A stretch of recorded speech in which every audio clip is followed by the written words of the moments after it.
Com, Carolina Country, and the Boss.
And good morning, and welcome to another Saturday Morning Sports Talk with Kevin, Zach, Tom, and Terry.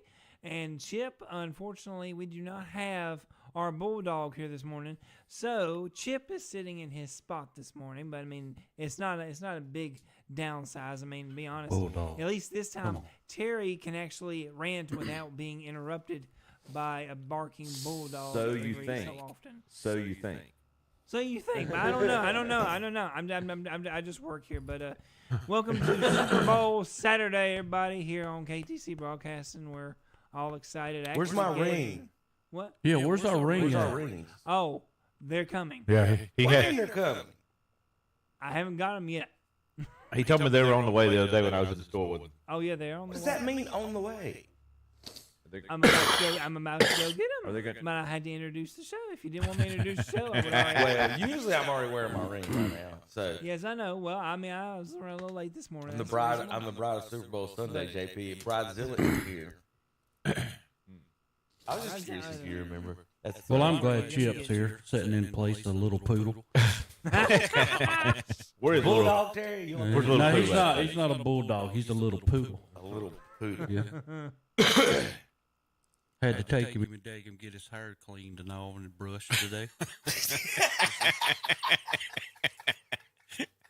He's getting the John Edwards haircut special. What's Tom doing today? He's at the grooming service. They opened up at 8:00. He picked, Harry and Lloyd picked him up from Dumb and Dumber. Yeah. Now, He got him in. Chip, do you have dogs at your house? No, 4 kids is enough. Thank you. No, so no any other animals or anything? Anything? Other than myself, no, sir. Oh, okay. So you haven't. Your daughters haven't talked you into that yet. How old are they? 6, 4. Oh, it'll be next year. Yeah, good luck with that. You're gonna have 12 cats next, Yeah, right. next I hear summer. you. No, Terry. no, I'm not a cat person. It don't matter. I thanks. My eyes water Well- enough without being allergic to cats. Yep. Well, Zach's allergic to, so he can't have cats. But I'm with you. they, Tom tries to pass off whatever he has as dogs, as cats, as dogs, or whatever they are. Terry, don't even. I don't know what those little yappers are. The but gerbils? He's got a corgi. They're corgis or papillons and spits. That's what it is. It's the Yeah, spits. Spitz. And the spits is mean and bites mailmen. Does it spit? There we go. Happy Super Bowl. Look at that. How about that? Begun. And get you one there, Chip. Oh, man. You get a ring. And so Super Thank you, Bowl sir. Sunday, we get our Super Bowl Sunday rings here from JP. Boom. I'll get mine. We've got a collection over here back behind me. I'll have to pull them out for the people on watching on the camera. So if you're listening on the radio and don't know, every Saturday this show is live on YouTube as well. And if you missed the show, listen on the radio, driving in your truck, your car, wherever you're going, you can go back and watch it on YouTube immediately after the show. So, or if you miss part of the show, you can always go back and catch up with that. We always do put our links up on Facebook as well after the show, and then we'll I chop up the segments on Monday and Tuesday. You can go watch different parts of it and share with your friends and everybody then. But we are live on YouTube, so go to YouTube, the KDC Broadcasting channel, and then Saturday mornings 8 a.m. to about 10:15 a.m. depending on how long Tom talks during doing a prediction, right, Terry? We should get out on time today. Hey, wait a minute. We only had 2 games last week for the AFC, or 2 weeks ago for the AFC Championship game, and man, Tom's on there quite a bit talking. We're gonna get to that. That's gonna be one of our. Discusses too much. No wonder the kids don't learn nothing at Burns. We got a lot of bus drivers here today. They running Tom over. What was that? Sorry, Terry? Tom. I didn't say nothing. Tom, I appreciate your perspective, my friend. We miss you. I miss you at least. Where'd my big camera go? It's out right now. Is the light on? Well, I want to tell you You see something. a blue light? You can? Okay, I'll get it reset. I don't know whether anybody goes over to Falston and all, but I'll give somebody a little shout out. Jan's, Yes, sir. little place to eat over there. Yep, right there. But past the when stoplight. you go in there, they've got a great big bulldog sitting out there in front. It's neat as crap now. Live? It must be new. I told Tom, I said, don't think I've ever I'm seen going to have that. to have one of them. Hmm. That's pretty neat. They got the best fried chicken you ever eat. That's what I've awesome. The heard. I've bulldog, never ate that, but I've ate their little chicken tenders and everything else that they got in there. Fried chicken. Fantastic. All right. Well, speaking of eating, we are enjoying Yes. our breakfast from McDonald's every Saturday here on KTC Broadcasting. Visit your local McDonald's here in our local area. Mr. Kuthan and the gang, and they Yes. and they Yes. sponsor Thank our you. Yes. Very well. they sponsor our Scholar Athlete of the Week. We got to talk about that as well as usual. We'll put that on the internet, so check out our whatsupshopper.com and our Facebook pages for Scholar Athletes, and we even congratulate the teachers like Terry sometimes that win awards. And so, was you here last week, Terry? Well, yeah. Who was here? Who wasn't here last week? We had a full somebody- house yesterday. We Yeah, had a we flat- had it was the week everybody before. last week.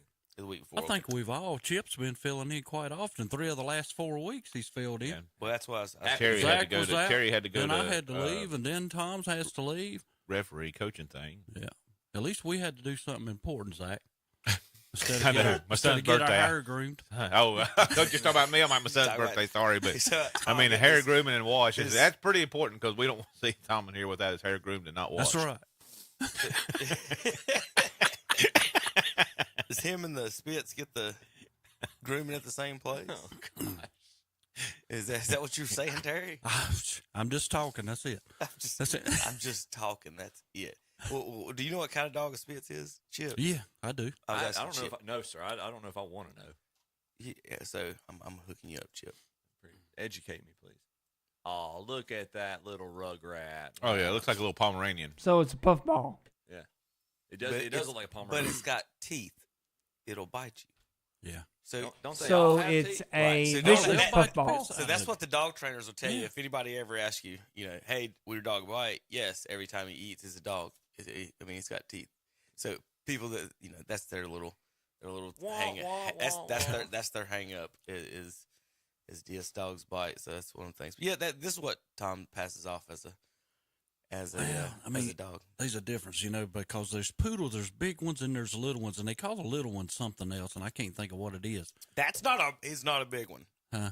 Look, Terry, there's a house plant. Yeah. Oh, I know. I know. And that's what's attacking the mailman. That red one looks like a poopy fox. The mailman's trying to get that thing put down. Put down. Well, good morning, everybody. For the folks still listening on 92.9 Yeah. from the last show,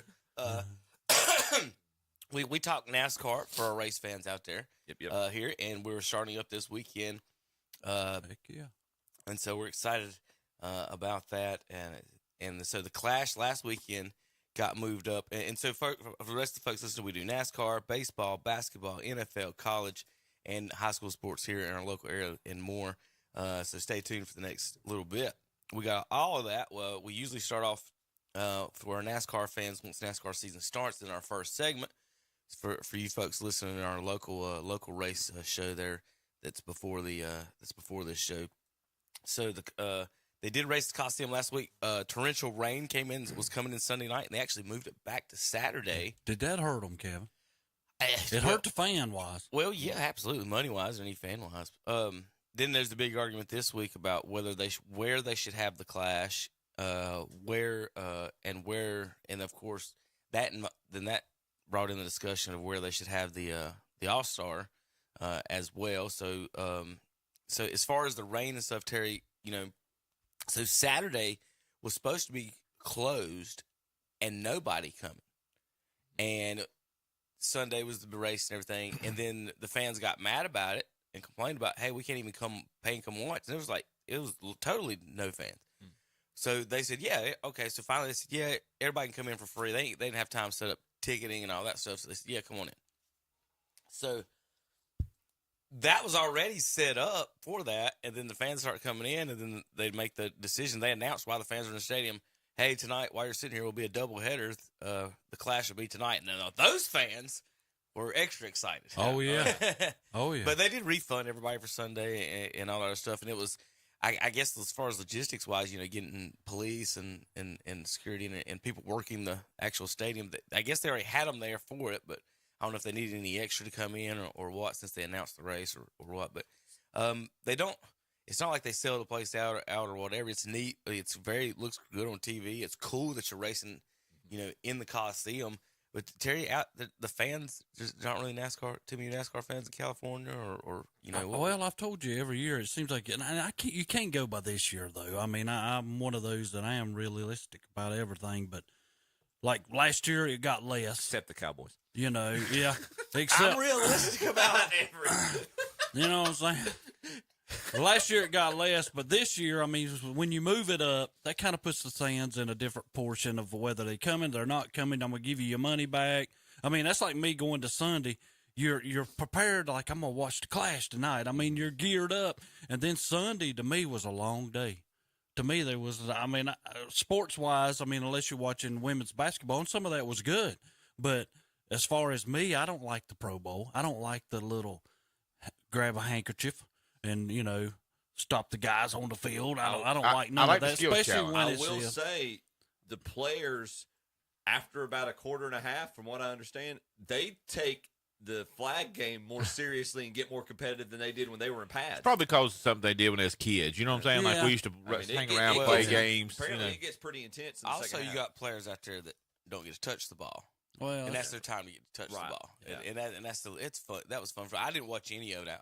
So and I'm sorry to make you repeat yourself. So this is Saturday essentially. They had to move it back because of the weather, correct? Yeah. So did they have any event? Did they have events planned Saturday? Yeah, they already had events Saturday. But you said initially they weren't going to have any fans. They weren't going to have any fans for it. So why didn't they just say that the tickets for Sunday were valid for Saturday? They were.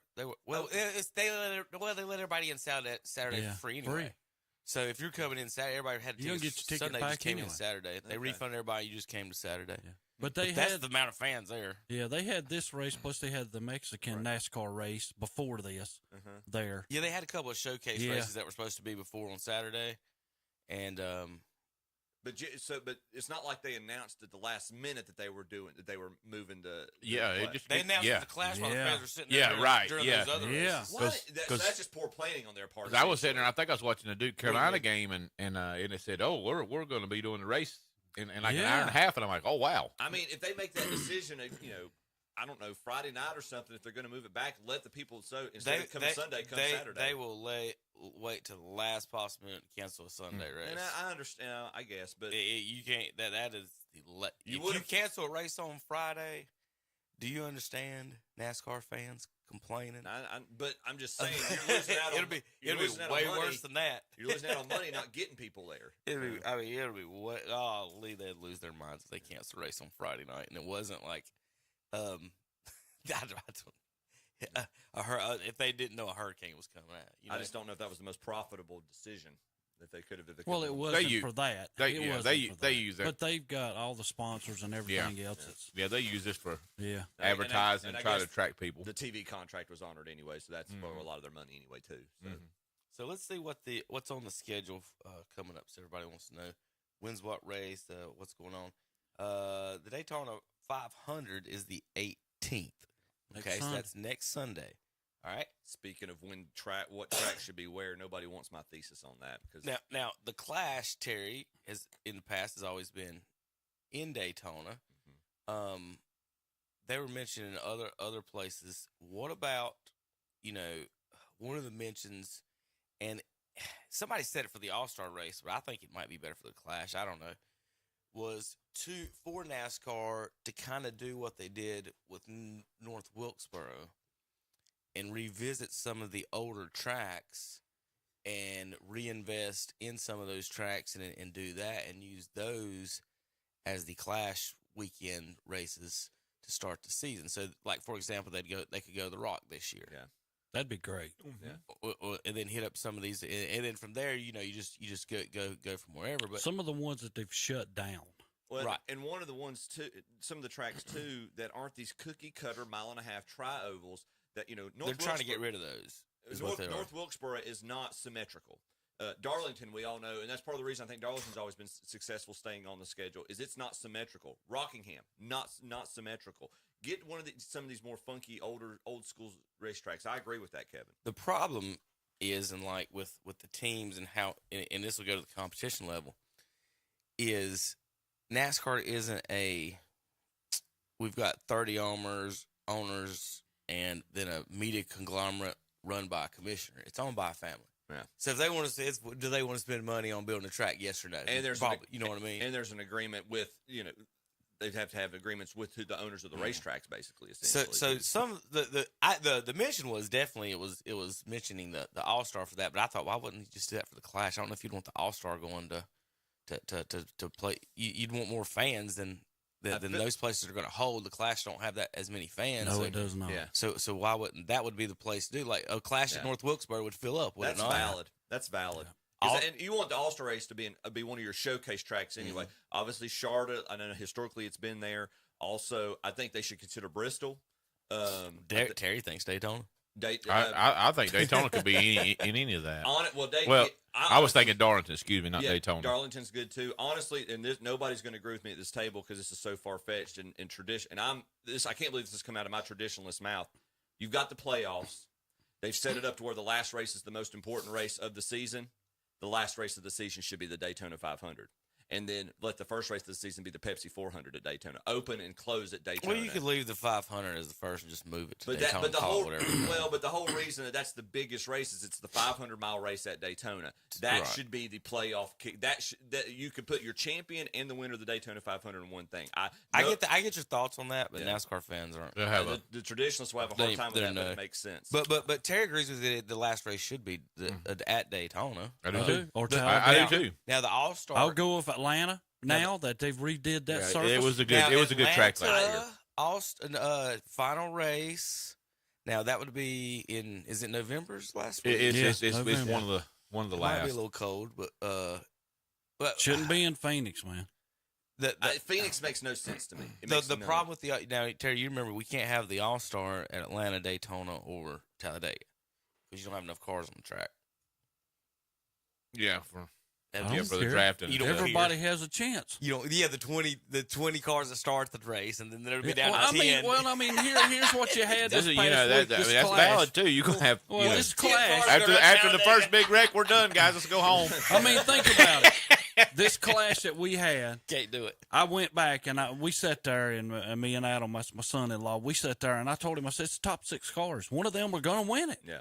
Because nobody else can pass. Yeah, you're right about that. You got to give an opportunity for somebody to get up there. Them guys at the back, forget it. You're not winning this thing. Bristol still makes too much sense to me for the All-Star race. It's the premier short track. It's the Coliseum of racing. Well, the problem with that was that what I just said with him was Bristol, when you reduce the number of cars to 25 instead of the 35, 40, or 20, whatever it is, is that the point of Bristol is that when you catch traffic, the 4, 5, 6, 7, 8 cars can catch you then, and now it's racing, and we saw it. And then when they did the All-Star race, whoever got in front pulled away, and they could never catch up to them because there was no bumper with those extra 10, 12 cars out there causing havoc. So, yes, it's a good idea, and you're right. At least try it once and let's see. They've already did it. They did the All-Star race at Bristol. They did it with dirt, didn't they? Oh no, they've done the dirt race, but They did the All-Star there. That is not the racetrack you need to do the dirt track. But on. they did the dirt. They did shouldn't the have dirt in it anyway. Well, I don't mind. All right, real quick, we got to get out of here. Here's the schedule the next couple of weeks. Busch Light Clash at the Coliseum was last week, won by y'all's favorite driver, Denny Hamlin.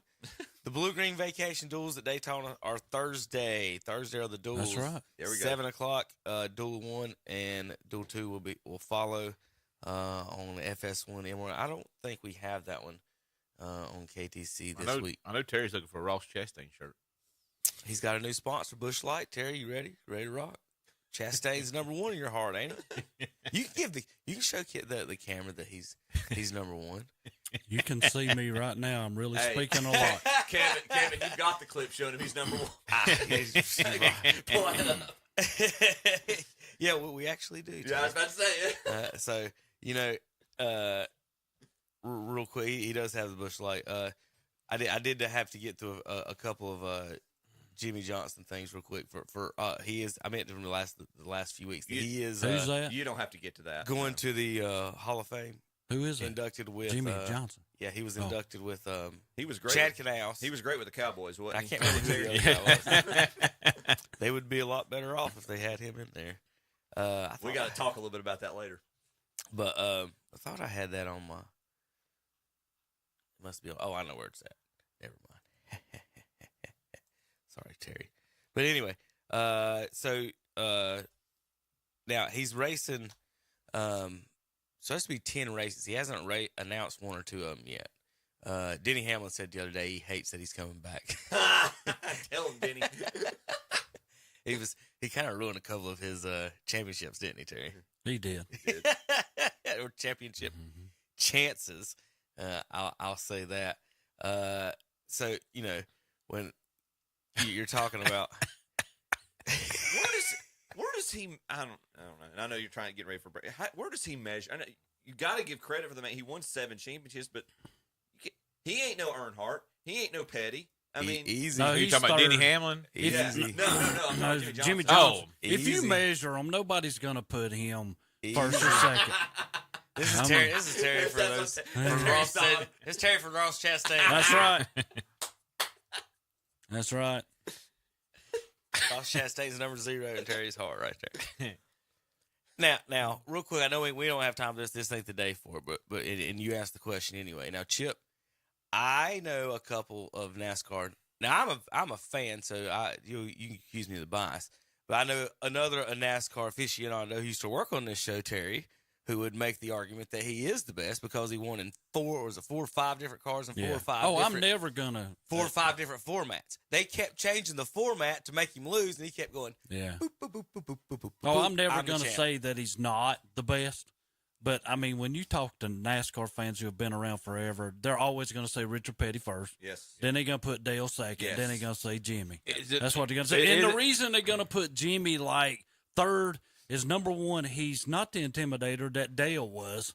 He wasn't the guy I'm going to go get, and he is not the first guy who had 7 like Richard is wearing the hat. Never mind. I mean, you know what I'm never saying? Mind he doesn't have 200 wins. Now, But, watch you this, know. Chip. Watch this, Chip.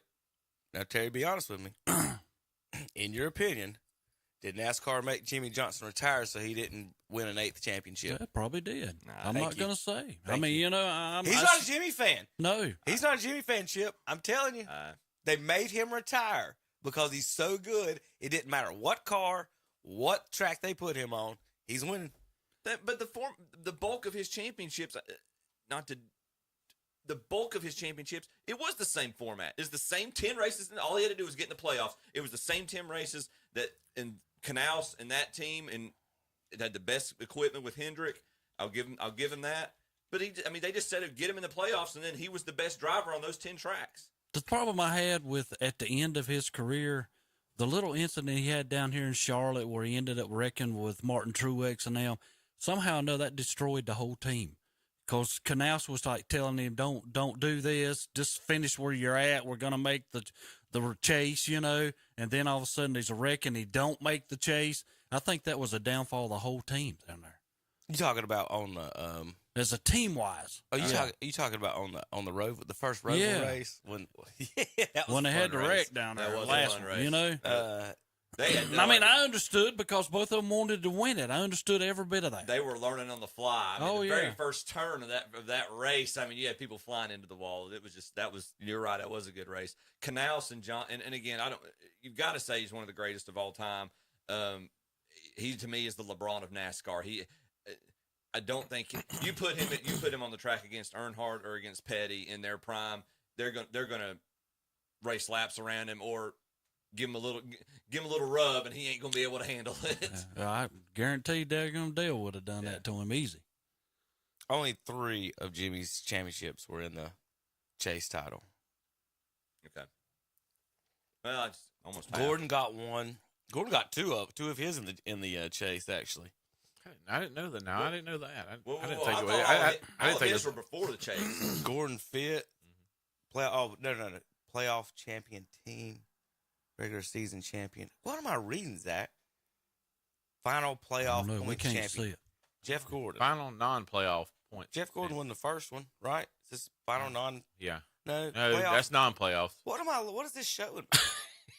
Is that the weirdest English I've ever seen? Here, let me show you guys what Final I'm reading. non-playoff news. point Like, standing. what do you show me what I'm reading? Figure that chart out. You're in championship. Final non-playoff points. Okay, so before the playoffs, Gordon was in the lead. Okay, no. So they're showing if there was no playoffs. Kurt Busch won the first. Yeah. Tony Stewart won the second. That second category is if they had no playoffs and you just went strictly off the points awarded to each race, who would have won? So Busch won the first one. Busch would Then have won. Tony Stewart. Yep. No. Playoff champion team. Yeah. Okay, so Kurt Busch won the first one. Yep. Tony Stewart won the second one. Yep. Here comes Jimmy. 1, He 2, wins 3, 5 4, straight. 5. Yeah, Yeah. kiss rocks, everybody. Tony Stewart, Brad Keselowski, Johnson. Jimmy 6. And then Johnson. Yep. All right, so your argument was because he didn't race the whole season. He's not the Not that he didn't race the whole season. Obviously, he raced well enough to get into the playoffs, but it's just like his. He's got the same number of wins as Dale Earnhardt, don't he? I Or don't one know. behind him, or one above him. Is he Maybe. above him? He passed him. He's one behind Yarborough. You'd have to check. I'd have to look and I'd say. have I don't he's know. one. He's one behind I'm Yarborough. not done. I think Dale's what 70, Dale was like 60 or 70. 76 or something like that. All right, we got to go, JP. When we come back, we've got to talk Super Bowl preview. I do have Tom's pick, Terry. I do have Tom's pick. Are the Cowboys going to pull it out, Terry? They are. Cowboys. We already got Terry's Cowboys pick. Now remember, we'll talk this one.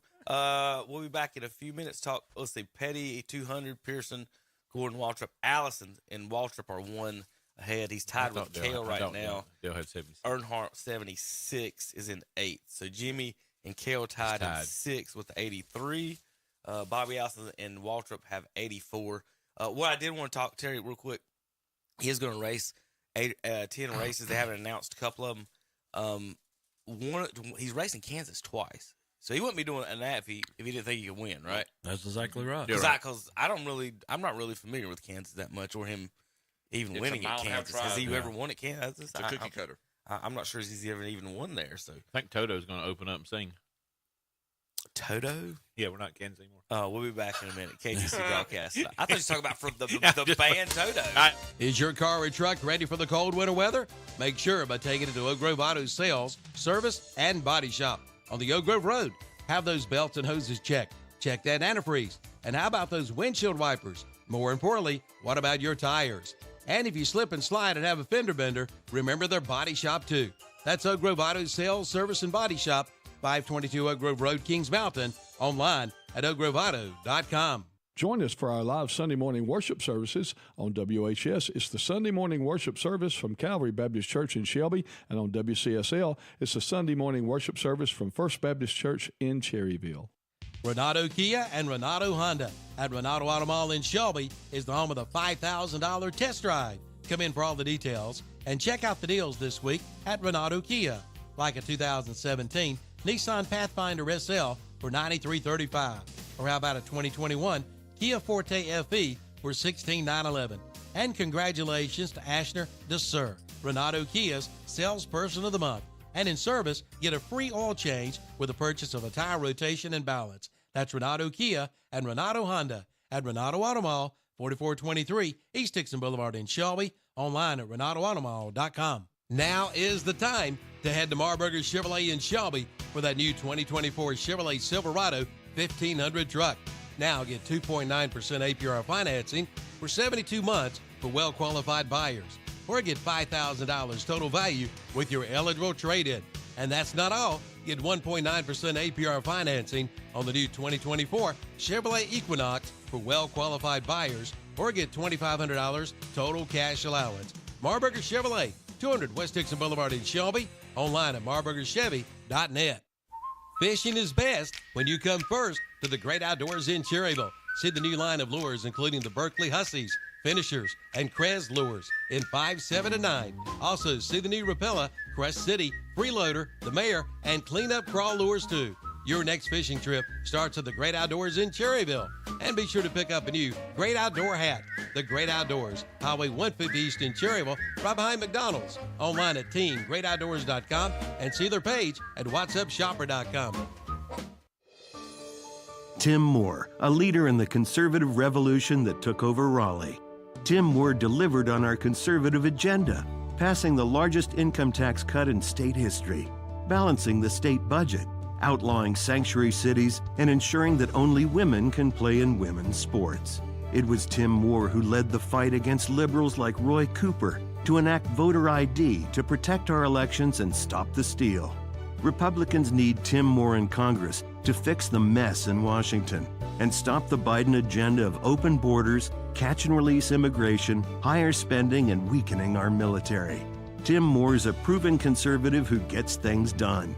A conservative who knows how to fight and win against big spending liberals. It's time for conservatives to unite and help Tim Moore fix Washington and send Joe Biden home. I'm Tim Moore, candidate for Congress, and I approve this message. Paid for by friends of Tim Moore. And we're back on Saturday Morning Sports Talk with Kevin and the gang. Good question. They started on them. Watkins Glen, Daytona was first race was though. Yeah, that's I what was getting ready to say. I mean, it had to been one. Real quick, one final view from Picasso. This may be the last time Zach hit me. Yeah. Oh, I'm sorry. Yeah, there, Mike 1. Hey, there he is. 1. Welcome back. I don't know how I missed that. Yeah, I didn't either. It's number 1. It's a big number. It's a big number.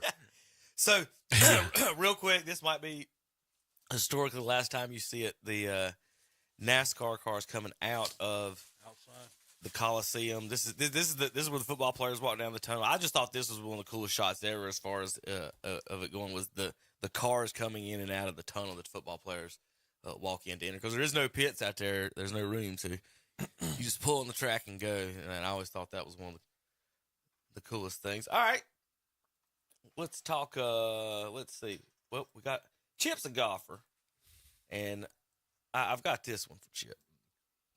This will be my wife and son very soon. Maybe your daughters, but I know my youngest. Look at that. Is ready for that. Look at the hoodie. Look at the hoodie he's wearing. He's wearing a Masters hoodie. Yeah. Look at that. He lines mama up. He's over here homeschooling the other little boy. He pulled his tee shot. He pulled his tee shot. That was to the left. That was Phil Mickelson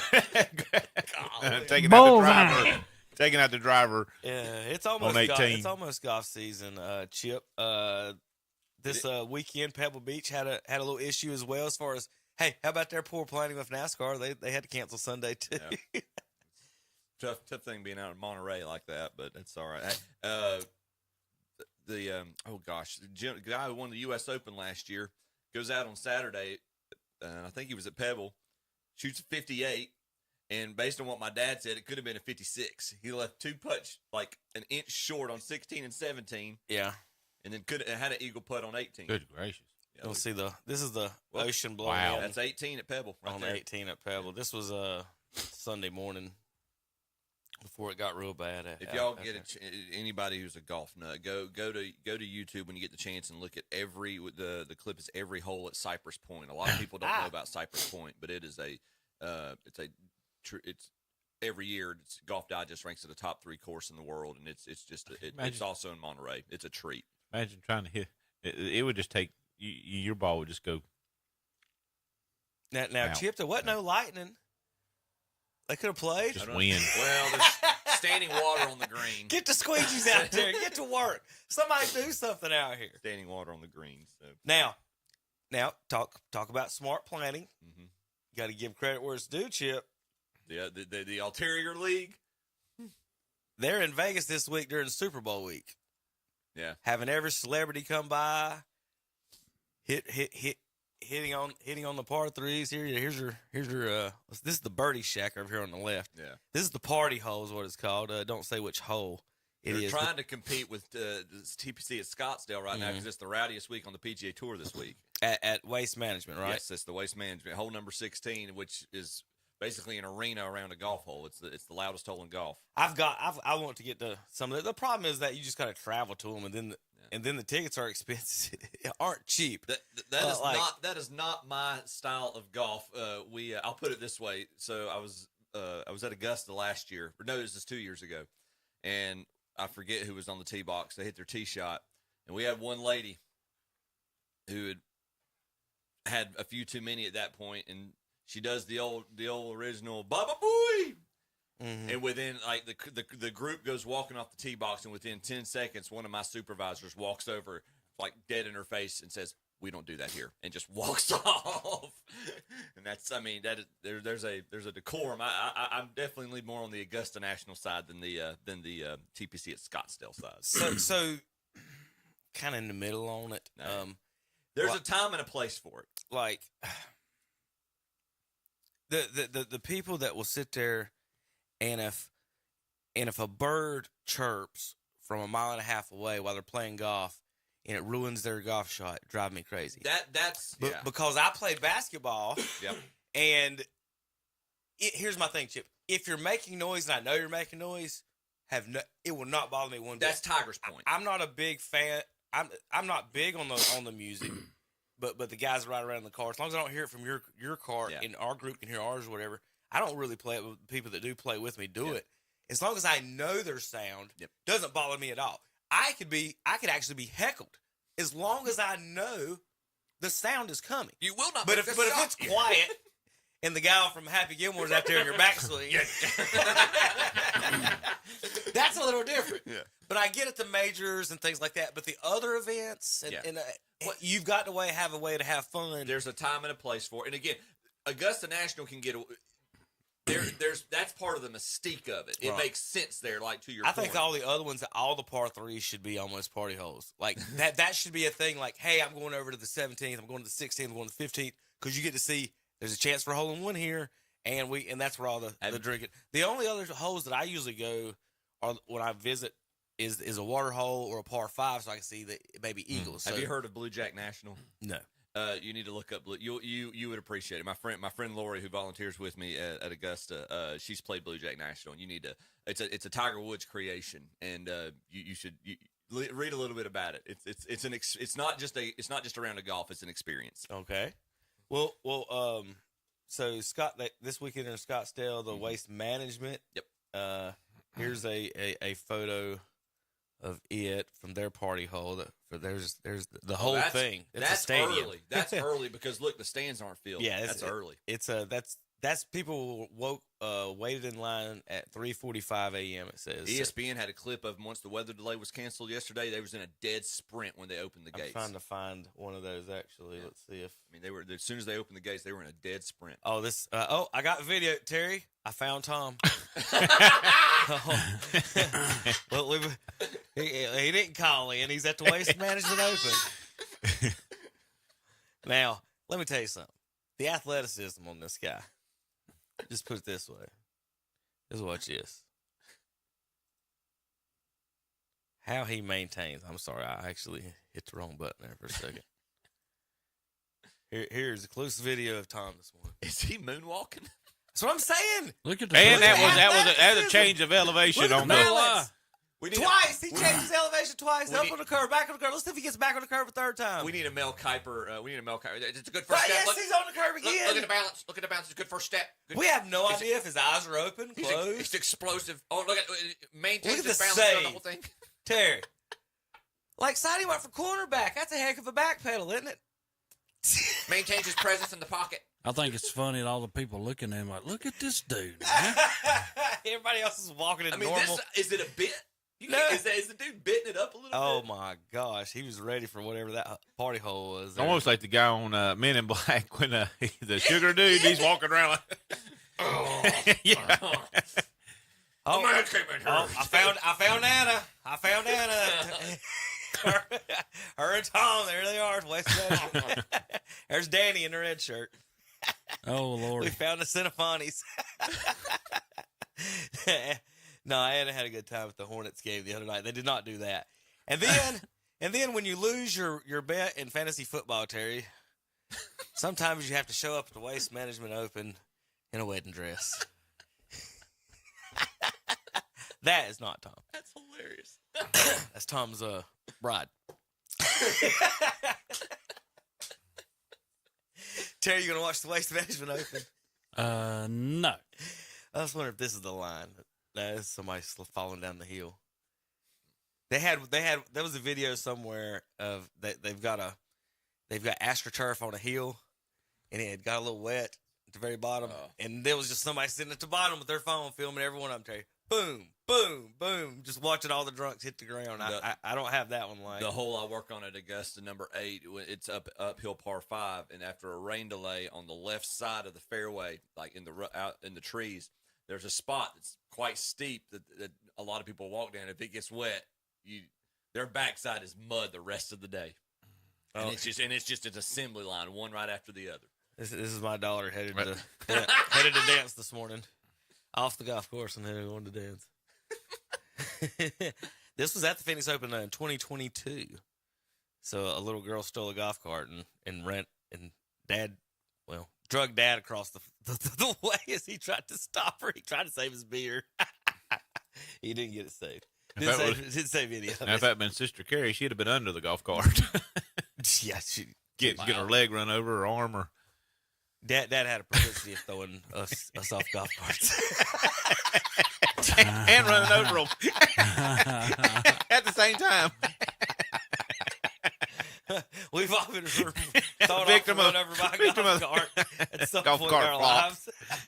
Get up, son. Quit flopping like a Ron. All right. When we come back, we got NBA, Major League Baseball, and NFL Super Bowl coming up. KDCBroadcasting.com.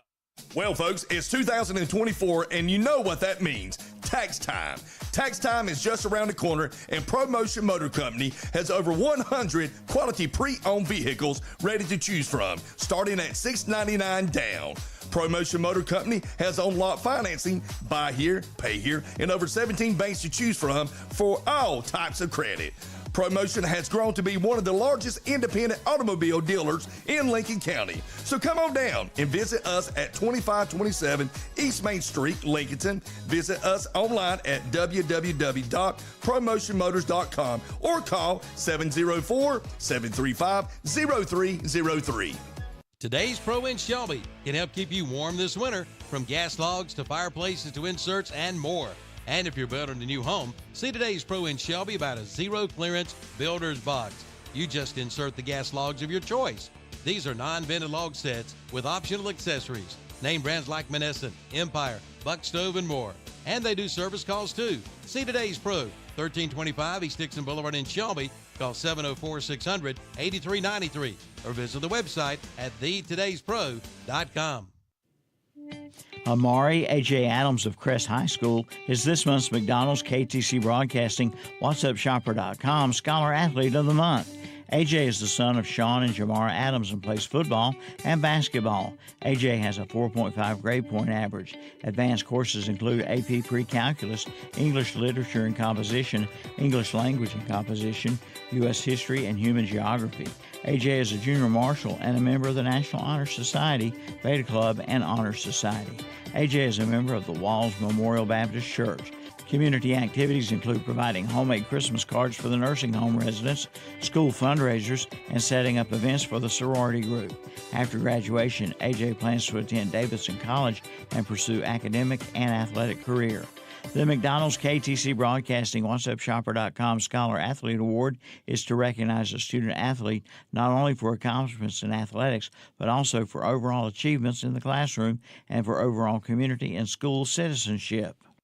Start the new year off with new furniture for your home from McGinnis Furniture in downtown Cherryville. Now, for a limited time, get up to 50% off selected furniture items, including a swivel glider, a dining room table, accent pieces, and more. Up to 50% off. Again, save up to 50% now at McGinnis Furniture, 303 East Main Street, downtown Cherryville. Online at McGinnisFurniture.com. Like them on Facebook, too. Have fun in the sun this spring and summer with a recreational vehicle loan from Carolina Federal Credit Union in Cherryville with rates as low as 5.99% annual percentage rate. This loan includes campers, boats, ATVs, motorcycles, and even tractors. Come in and apply now, but hurry, limited time offer. Again, recreational vehicle loans with rates as low as 5.99% annual percentage rate at Carolina Federal Credit Union, 1200 East Church Street in Cherryville, online at carolinafcu.org or call 704-435-0186. Rates and terms are based on the evaluation of credit. Gutter Guys in Kings Mountain is celebrating 20 years in business. Gutter Guys is the Carolinas' local leader in the gutter and roofing industry. Their team specializes in metal and shingle roofing and seamless gutter solutions tailored to enhance your home or business. Did you know that gutters that aren't cleaned at least once a year could lead to leaks, foundation issues, and costly repairs? Schedule your free estimate today by calling 704-879-4384. Again, 704-879-4384. Remember the name, Gutter Guys. And we're back on Saturday Morning Sports Talk with Kevin and the guys. They're discussing some more. We are not discussing sports right now, actually. We're discussing how to get crabs at the beach, JP, and you need a I didn't chicken say y'all were leg. discussing sports. I just said they You were need a chicken discussing leg, more. and then you rub their belly, and they'll go to sleep. And that's all you need to know about getting crabs at the beach. So, all right, welcome back to Sports Talk with Terry Reinhardt.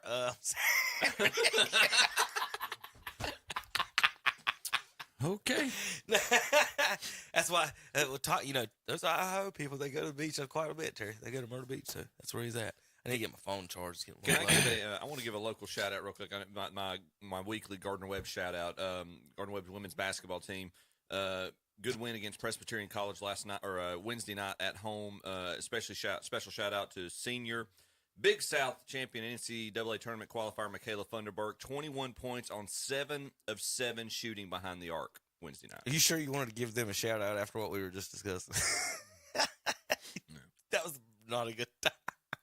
But I appreciate you giving it to them. I don't know if I want to connect the dots there. That's what I was saying. You just went straight. I was like, oh gosh, Chip.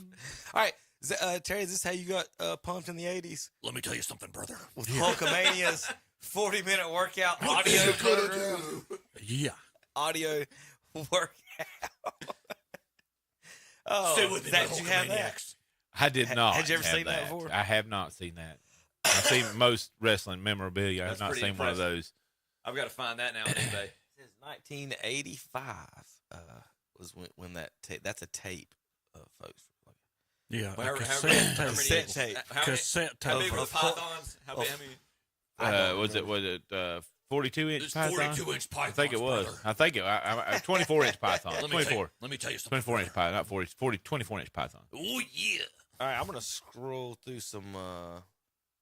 This past week was the anniversary of when they had their Macho Man and Hulk had the dispute during the tag Mega team. Powers. Yeah, when Miss Elizabeth got knocked out cold, and Hulk saved her, and Macho thought he was making a move on her. Zach, you mentioned this last week or whatever, Yep. right? And I forgot I had the card saved that he was a football player actually too as well. So Carl Weathers passed from Billy Madison fame and also Apollo Creed, Mandalorian. And Mandalorian for the Star Wars Grief fans. Karga.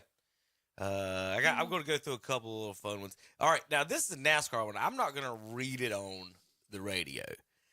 This was an award someone won at the NASCAR Awards, and I'm just going to show you fellas the unfortunate photo that was taken, and he had fun with it, and he thanked everybody for his award, the award that he won. Now, this is Tyler Reddick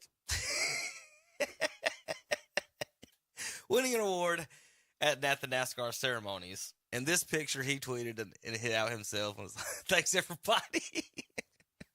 Terry, you think Chastain should win this award next year? He should win that award every year.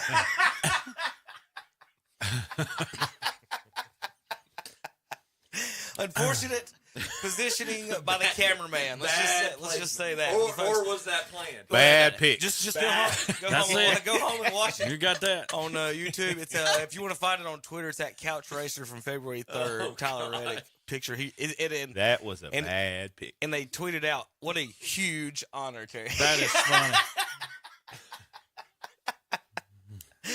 Oh, we're gonna get some college basketball here in a little bit, but I'm gonna try to get through some baseball and the stuff that I do have saved. Let's see, Terry. This I don't know if you've seen this one before. I don't know what he said here, but the pitcher gives up a go-ahead home run, and before he gets around third, they had some Bobby Boucher. He Bobby Boucher. He must have come around and said Gatorade. He kicked out Goldberg. That's what he did. Now, I'd love to know what he did. That's why. What did he do to get That that? was some words. Yeah, he said water. Had to be showing him up or something. All right, so when we start the video, the pitcher is on the mound. He said something coming around second because look at. All right, I'll show Now you. wait a minute. Watch this. The umpire points.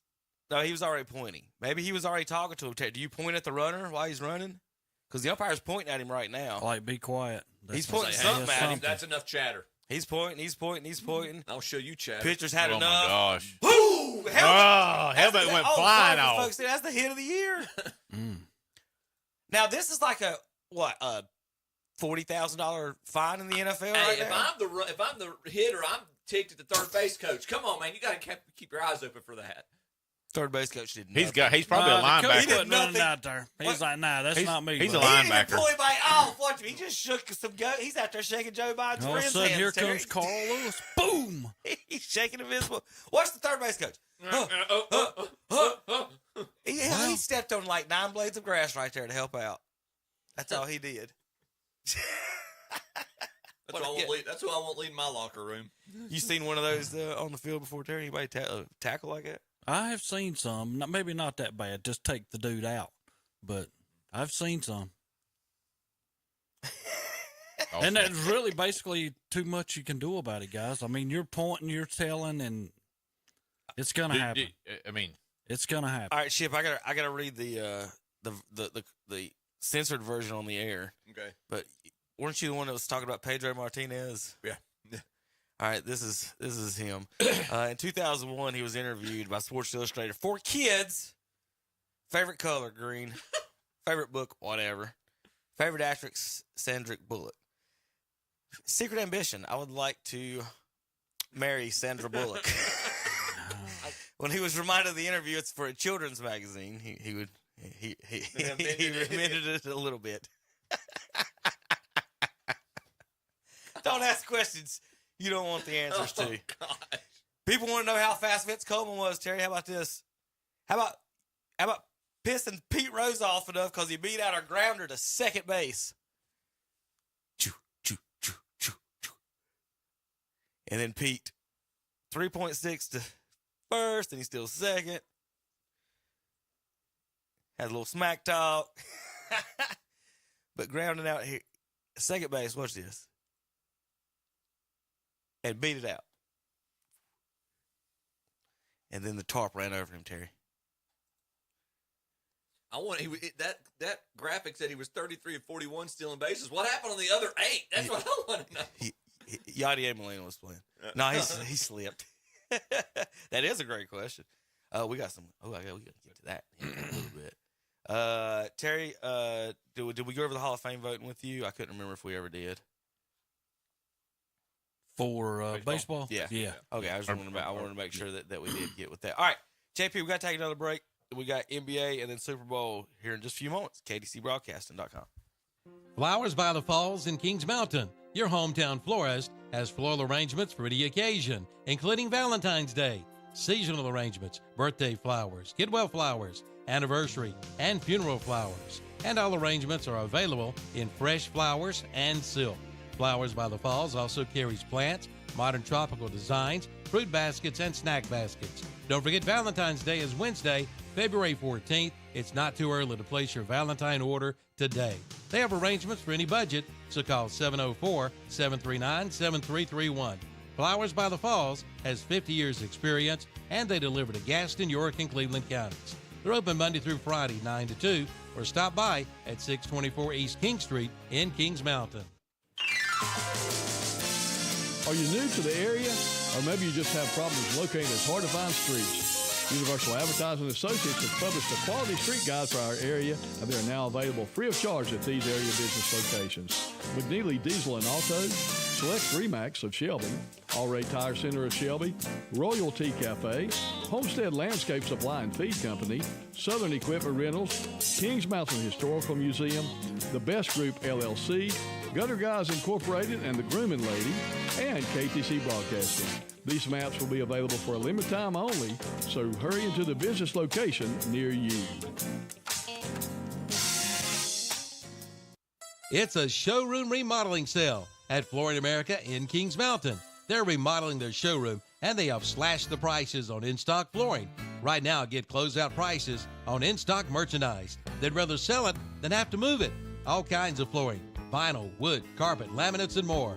Save now during the showroom remodeling sale. Going on now at Flooring America, 602 Slater Street in Kings Mountain. Online at flooringamericakingsmountain.com.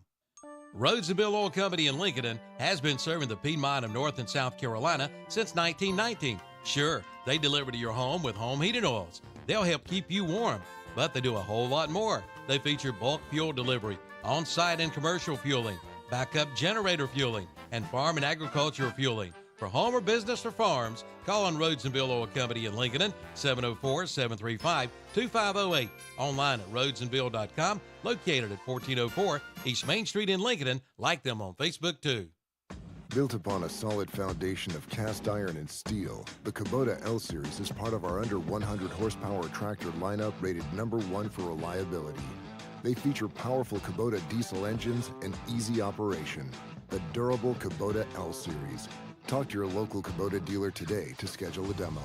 Go to KubotaUSA.com for full disclaimer. Your Kubota dealer is Parker Farm Service, located at 126 Bessie Drive on Oak Grove Road at the Highway 74 bypass in Kings Mountain. Muncie Burgers and Fries in Lincoln is looking for experienced cooks and servers to work in the evening. Contact Tanya at 704-240-4592. Muncie's Burgers and Fries, 1200 Country Club Road in Lincoln. Call at 704-240-4592. And we're back on Saturday Morning Sports Talk with Kevin and the gang. Although Kevin, yeah, he slipped out. He slipped out for a minute. We'll continue on with her. So the gang is going to be here. He's had enough of this. Hey, we watched a clip of Julius Peppers back in would have been the late '90s. I would think right around. When slam was dunking, at Wake and all them, slam dunking on Wake Forest and Chapel Hill going wild. But we was talking about. Look at that. That's number 4 ranked Wake Forest. Well, that was a Tim Duncan team. The 4-year starter. But he was a monster. We was just having a little discussion. I know we'll probably continue on with that in a little bit about the NFL Hall of Fame that's coming up, and we was just having a little clip with Peppers on here. So get him back in. Get him back in. They couldn't see it. I didn't figure they could. I was just telling what we was watching, and I'm sure people remember it. I definitely do. I was at that game. Terry, I had one more baseball. I didn't show it, but Ron Luciano umpired American League for 11 years. Said he never called a balk in his life. He said, I didn't understand the rule. Well, there you go. That's what you want to hear from a major league. There you go. That's why you go to umpire. Honest. That's why you go to umpire meetings, right, Terry? That's it. For 4 hours and don't learn nothing. That's it. Oh, it's okay. Or you sit there while we're arguing a play that is common sense, Never mind. Okay. Or you tell everybody you're going to get a bath and a haircut. Or you get up and you say, you know what? It's a restroom break time. All right, Terry, I'll let you choose. We're going to do basketball. You want college or NBA first? Let's go college. Let's do college. Let's do college. Well, this week, Clemson clinched a spot in the NCAA tournament with their win over North Carolina. They did. So I think Clemson's in it no matter what happens. They to should them. have. that's what I was about to say. But They're still. I am so sorry. They're still 10th place. Yeah. And They got to jump over all them teams in front of them. according to Lenardi, Hey, we got 4 in now. the ACC now has 4 Yeah, because they Virginia. couldn't ignore Virginia.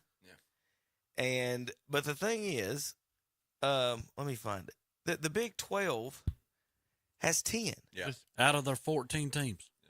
I mean, I got a lot to say. I think there's Hey, something. if I'm the czar of college basketball, start off to get in the tournament.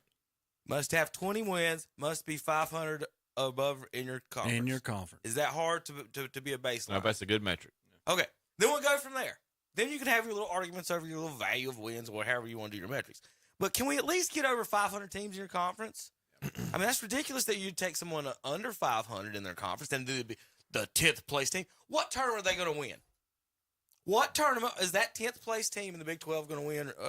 They're not winning the NIT. Are you telling me you're going to put them in, they're going to roll through the NIT? Come on, meow.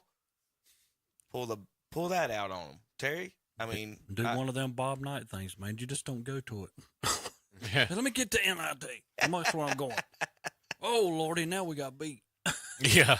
I You don't go know. to the NIT, you better Yeah, win the whole I don't thing. know. I mean, that's like, you speak of ACC basketball, and every time you think they're going to make the jump to be part of the squad that's going to get in the NCAA, then they lose a game. That's like state, man.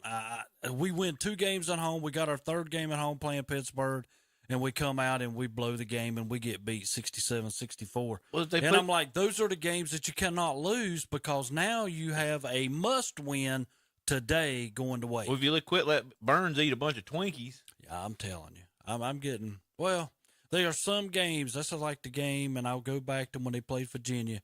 We had taken him out. And don't get me wrong, I like Burns. I think he's a great athlete. He looks like he eat Big Baby Davis. Yeah, and I mean, he's one of them guys who's going to keep everybody up. You're highly motivated when he's out there to play. What's that thing? Everybody likes him. What did Shaq say about Zion? Then it looks like Chuck and I had a baby together. Yeah. But State's put themselves in a bad spot now. They have, and they've got a decent team. They got to win. They got to beat Wake. They got to come back after you losing the pit. What Kevin's saying, I mean, they ain't doing. I mean, they're not doing us right. How did the I ACC think, get to this? And I why? think it's. I think it's a vendetta. It's a downfall of the ACC. I just think it's a total downfall. Do you think that they're and trying I think it has football implications. Yes. Do you think I'm 100% sure of that. Do you think they're trying to destroy them? Yes. Purposely. Yes. The NCAA. Because we're a basketball conference. We just be honest about it. Yep. And we get the basketball conference destroyed, then the football can do what it wants to do because it makes the money. I know you're going to have these other people, though, look at us and say, ACC used to get 8 to 10. Yeah. They're going to say that every time, and you're right. Well, we proved it. But I went back the ACC, think of all the NCAA championships we have. Think of all the NCAA wins we have. I guarantee the Big 12's nowhere near it. And when we have our 4 in, we're going to be in the finals. And you take Kansas out of the Big 12, and what do they got left? Yeah, there you go. So, here real quick. They're as top-heavy as the ACC is. The Big 12, according to... Or as they claim the ACC is, I should say. Excuse me. The Big 12, according to the geniuses, are 10 teams in a 68-team tournament. Right now they have BYU is and see, this is the part of the college system that stinks, is that the rankings, and you start off, Terry, and I know you're one of the kind of proponents that, but you don't lose your spot, but BYU is now 3, 6, 9, 10th in their conference, right? 3, 6, 9, 10th, and they're ranked 21st in the nation. Got a losing record in a conference. They're losing record. So they deserve to be in. So Oklahoma, so BYU at 4-5. Oklahoma's at 5-5. Oklahoma's at 17 wins and 6 losses. BYU's at 16 wins and 6 losses. BYU's ranked 21st, and Oklahoma's not. No. BYU deserves to be in there. For why? They beat State. Oh, there we go. Jeez. Wow. But I think but what is and going back to last week, the point we made last week, I do think when the ACC expanded, with the exception of Syracuse and at the time Louisville, the teams that we brought in were to try to expand our football profile. And in doing so, we may have... Now, Miami, surprisingly, with Larinaga, made some good runs basketball-wise after that move. But there could be the argument made that diminished the overall product by bringing in other schools that traditionally are not basketball powerhouses. Why would you say that, Chip? You brought in Syracuse. Mm-hmm. They have national championships. Louisville has national championships. We really upped our basketball.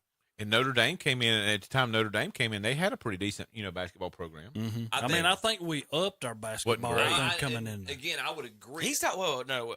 He's saying he done it for the football. The original expansion was for football. That's what he was saying, for the football. And I think then the next one was for basketball with the Louisvilles and the rest of them. And I think it's an optics thing too. I think it's the powers that be, whatever you want to say, they're using that as ammo. They're saying that the competition of the ACC is diminished at that point. The one that blew my mind was Maryland leaving.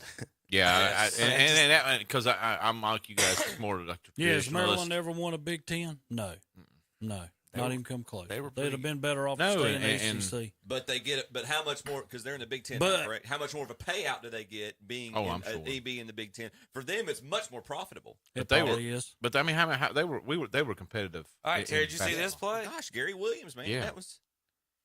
I don't even know the teams. It's KU versus ESU. If we can figure it out, good luck. But watch this play and see if y'all have any of y'all seen this? Mm-mm. Okay, watch this play and if y'all can figure out what happened. I might be able. We can do sound. We're not going to do sound on this. All right. So inbound play. You can't take it out of his hand. We got a steal and a score. Can you take it out of his hands if it crosses the inbounds line? Now we have the issue. Because he put it in front of him. But he's out of bounds. Zach just by the time he touches it, somebody's out of bounds. Zach just made the point of what this play ended up being. No, you can't called. do that. You cannot take it out of his hand. So that's the question. Even if it crosses, he's out of bounds. Somebody's out of bounds when it's touched. Well, Zach that makes sense. That makes sense. I know that, and I'm glad you're there. Yeah. Zach is saying, and what Zach's saying is that that's the argument is that because he put the ball over the line, it's still not in. That he took the ball, that the player inbounded the ball with like that by doing that. So I don't know the actual. And when I saw, I said I have never read that particular as far as the basketball rules. So I wouldn't even know if that was logical. Because that's what I wanted Terry to see that. But I agree with Terry. He's standing outside. He's standing out of bounds. Somebody's out of bounds when he touched it. But out of his hand. When golly, either way, you cannot, like, if I'm taking it out of bounds, I cannot give it to my player by just handing it to him because I'm still out of bounds. Yeah, because as soon as he touches it, if this is right, Kutztown University against East Stroudsburg. Okay, that's to answer the question. that was on everybody's mind. That's as good as you could get. Yeah. Let's see. Here's some of the comments. Out of bounds as soon as he touches it. Yeah. LOL. Terrible officiating. And I think that's what Terry's calling. I don't see how. Yeah, I don't see how that's legitimate. If that ball's not in play yet, touching it's got to leave his hand. Yeah. According to NBA FIBA high school college rule, it's not in play until it releases the ball. Thus, the sneak steal is not allowed. That is so simple. I thought so too. But he let it happen, and this is just. I mean, it happens at our games over here. I have kids that try to give it to them. You cannot do that. All right, random question. Let's say the inbound, they release it, it lands, it bounces out of bounds still. Is that automatically out of bounds to the other That's team? still out. Yeah, it's got to come in. Okay. That's like taking it out of bounds. You can't bounce it out of bounds for it to go in. Now somebody, you know what I'm saying? If they let go, somebody can catch it before it touches the ground. But if they let it go and it touches out of bounds, that's out of bounds. So I've got another question for you later. I got to go down. I've got to upload the video so Terry can see it because it happened this week and I ain't got it uploaded yet because it's kind of a legalized question like this. We'll get to later, but remember that in the head. I still don't know what I'm watching on this. I'm going to watch this a couple times. Does anyone know what I'm watching? I'm supposed to be watching something bad here, and I don't know what I'm watching. Anybody see anything, do anything weird? I'm looking at coaches, refs. I don't see anything. Whatever. Anyway, it just said like what a dirty play was the comment. So I was trying to figure out what was going on that one. So I didn't even have anything on that. Let's see. All right. Well, let's see. I want to get back to that one. Remember Dartmouth. Did you see the Dartmouth stuff, by the way? Mm-mm. Okay. This is Notre Dame, and well, if it'll maybe come up. This is Notre Dame and Duke. Speaking of calls, Terry, did he travel here? Let's show it again.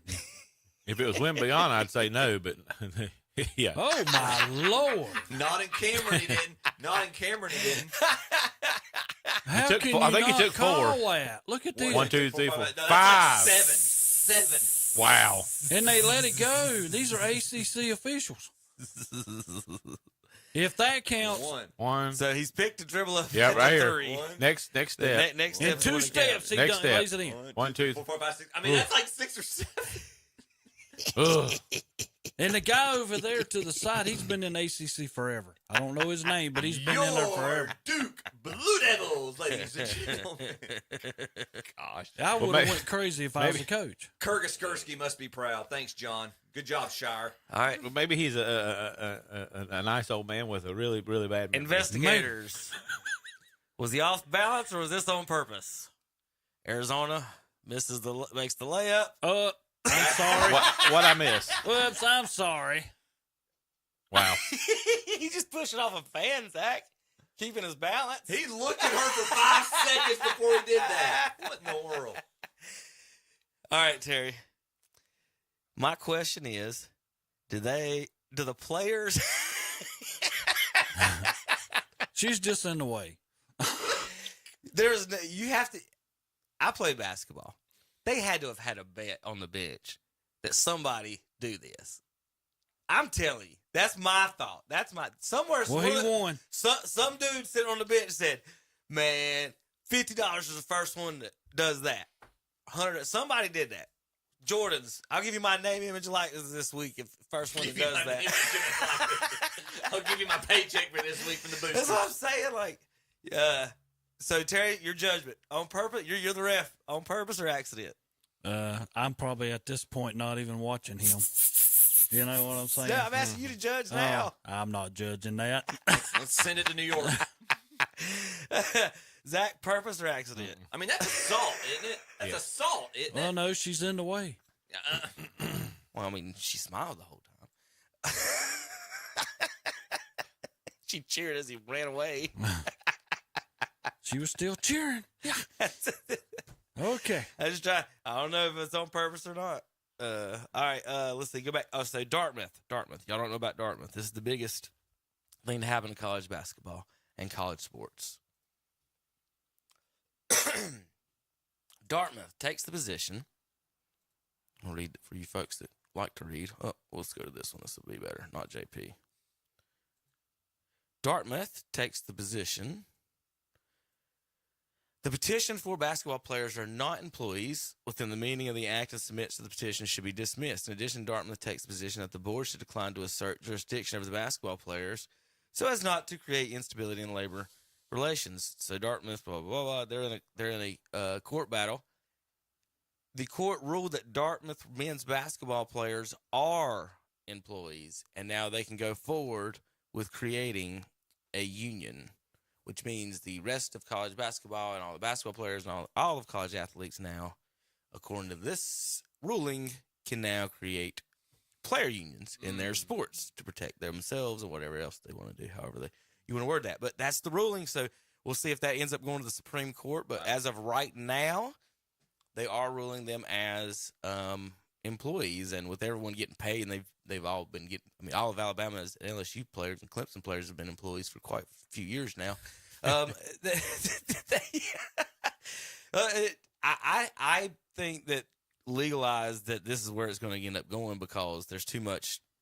You know, they just can't let them do the things they're doing right now, and for some of the stuff because it's there's a lot of behind the scenes thing. I know there's a lot of lawsuits. It's got to be waiting. So what's the end game here? The players want to form a union. Well, yeah. I mean, okay. They're probably wanting the like what Terry's talking about, or when he talks about naming, just like this, the lower guys getting their money too, and making sure that they get some money. Very similar to what baseball did with getting collective bargaining players, minor leagues trying to get money and stuff like that. Vice versa. The problem is when you do the cap wrong or however you do it. If you do it per team wise, say like in I don't know, you're not going to be able to. What's going to stop basketball? Sorry to interrupt. No, What's going to fine. stop basketball? What's going to stop this from staying just in basketball? No, this is all of them. You're going to have cross country runners wanting to get their cut. Correct. You know what I'm saying? Oh yeah, Correct. It is. It's going to be everybody. But the track guys, they're viewed as independent contractors for the most part, are they not? I mean, we don't. I'm saying this as a former Division I cross country. We don't draw except unless you're University of Oregon. But we're gonna be sitting there with the WNBA. We want more money. We want to play like the NBA players. So we had a guy at App that was competing for the Olympic relay team. Yeah. Okay. He didn't quite make the Olympics, but he was on all the pre-trial. They got the trials and everything. So and he races App. So everybody knows he's getting money. He's getting paid. His deals are in the paper. How much he gets paid, and he's still on the App track team. Right. But the quarterback can't get paid, or the cheerleader can't get paid. So how is that? And then the golfers, if they take a dime of anything, the amateur stuff is so. Did you hear Tiger's story? Have you heard when he was at Stanford? So Tiger, he had already met Arnold Palmer. Mm-hmm. So Palmer invites him to dinner, like fancy steakhouse. He's still at Stanford. Well, Palmer picks up the tab for the young up and coming golfer. So Tiger's getting ready to go to regionals. NCAA finds out that Palmer took him out to eat. They are going to revoke his amateur status because it was an inappropriate benefit of being an athlete. Mm-hmm. So Tiger has to write a check to Palmer. NCAA wants proof that Palmer deposits the check or cashes the check with his bank. They have to fax copies of all that back to NCAA so that it's absurd. Bruce Pearl at Tennessee got in the same problem for a hot dog cookout. Hot dog. I was thinking somebody did bought cheeseburgers. Was it Harbaugh? It was Pearl. Was it Pearl? That was Tennessee. That was President Trump. He bought cheeseburgers. He was McDonald's. But yeah, Bruce Pearl was got in trouble at Tennessee for hot dog cookout. I'm not say what you want. I don't know what side of the aisle you like. In the midst of the pandemic, McDonald's. That spread was pretty impressive. That was a pretty impressive spread. But it's just ridiculous on them. Well, and to your point, Kevin, your guy at App. That's a well-performing athlete. Mm-hmm. That's a fantastic, and he's in an Olympic trial. If that's somebody they want to compensate, with Tara Wilson's young lady who swam with my wife at Gardner Webb, she made the Olympic trials. If she's able to capitalize on it, if somebody wants to support her, fantastic. I did not, as an athlete, I can almost guarantee you, I did not add to Gardner Webb University's bottom line athletically. Right. Correct. So I don't mind. So this is the problem. You don't have to say correct to that. But so Cody Zeller, for an example. All right. In the NBA, because there is a floor, right, whatever, and for when you do the caps and stuff, and the way they did the basketball was they was trying to keep one star on a team, and so they brought the floor up to pay the lower guys more. Yeah. When you pay the subs $10 million, they don't dive for balls. You understand? They don't hustle as much when there's $10 million on the line. Am I going to dive and bang my elbow over that loose ball? Am I going to dislocate my elbow? And that could be a $100 million contract? Yeah. No. So does that trickle down into college sports to where, say, probably not on the big teams because you got so many people, but so it already is. So for what I'm saying with the track and field guys, they want to make sure that everybody gets a little bit of the pie, right? Mm-hmm. But if you bring the floor up too high, then you're gonna change the sports to where they're not going for it. You're not going to do the small things, and that's what's different when all those other different sports, the non-major sports. If you don't hustle in swimming, well, you drown. That's the extreme of it, but you're not going to do good. And I don't know where the line is. There's much more thought to this that needs to go into it, but there's a line that you need to. There are some people who I didn't deserve compensation. I was just grateful for the opportunity to be able to say I was a Division I athlete. And you're going to have those people out there.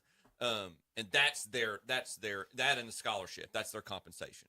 But again, I'm glad you mentioned that. Yeah. So you talking about scholarship? Yeah. I agree. That's a lot of money. Yeah.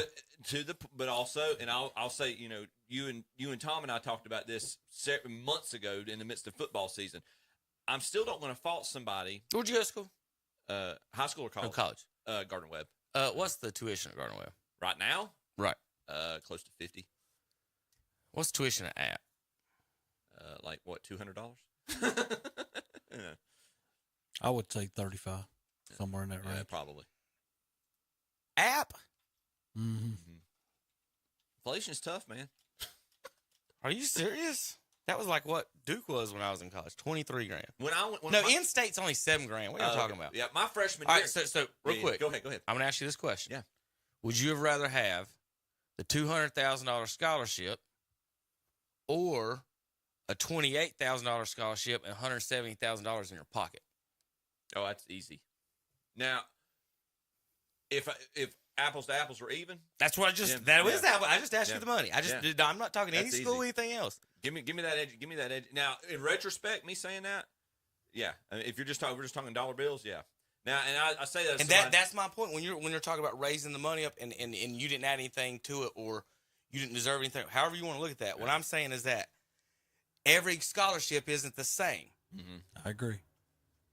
And what you did or did, I'm not whatever. You can sleep at any school you want and through your classes. Carolina and Shannon sit here and try to give me Carolina's a better education than Appalachian or Gardner Webb, and that's how people look at it. And I'm like, I don't think so, but I know for a fact on TV they got fake classes. So how can you sit there and tell me that that they got a better education based on what school you went to? And I think all that's hullabaloo as far as that goes.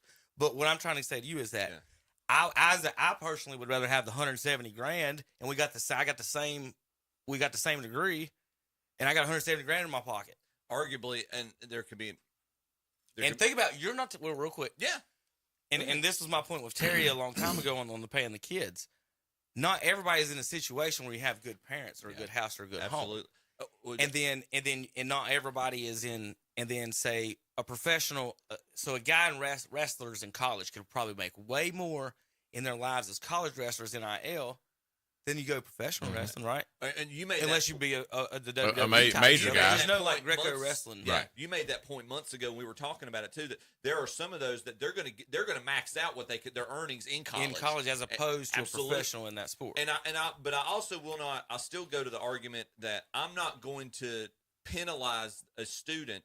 Even if it's a Bronny James, even if it's a Shadur Sanders, if there are people who want to invest in that young man with their own free capital, call me a patriot or American or drink the Kool-Aid American. I'm not going to penalize them. Or I'm not going to say they can't do that. I'm sorry, I'm not.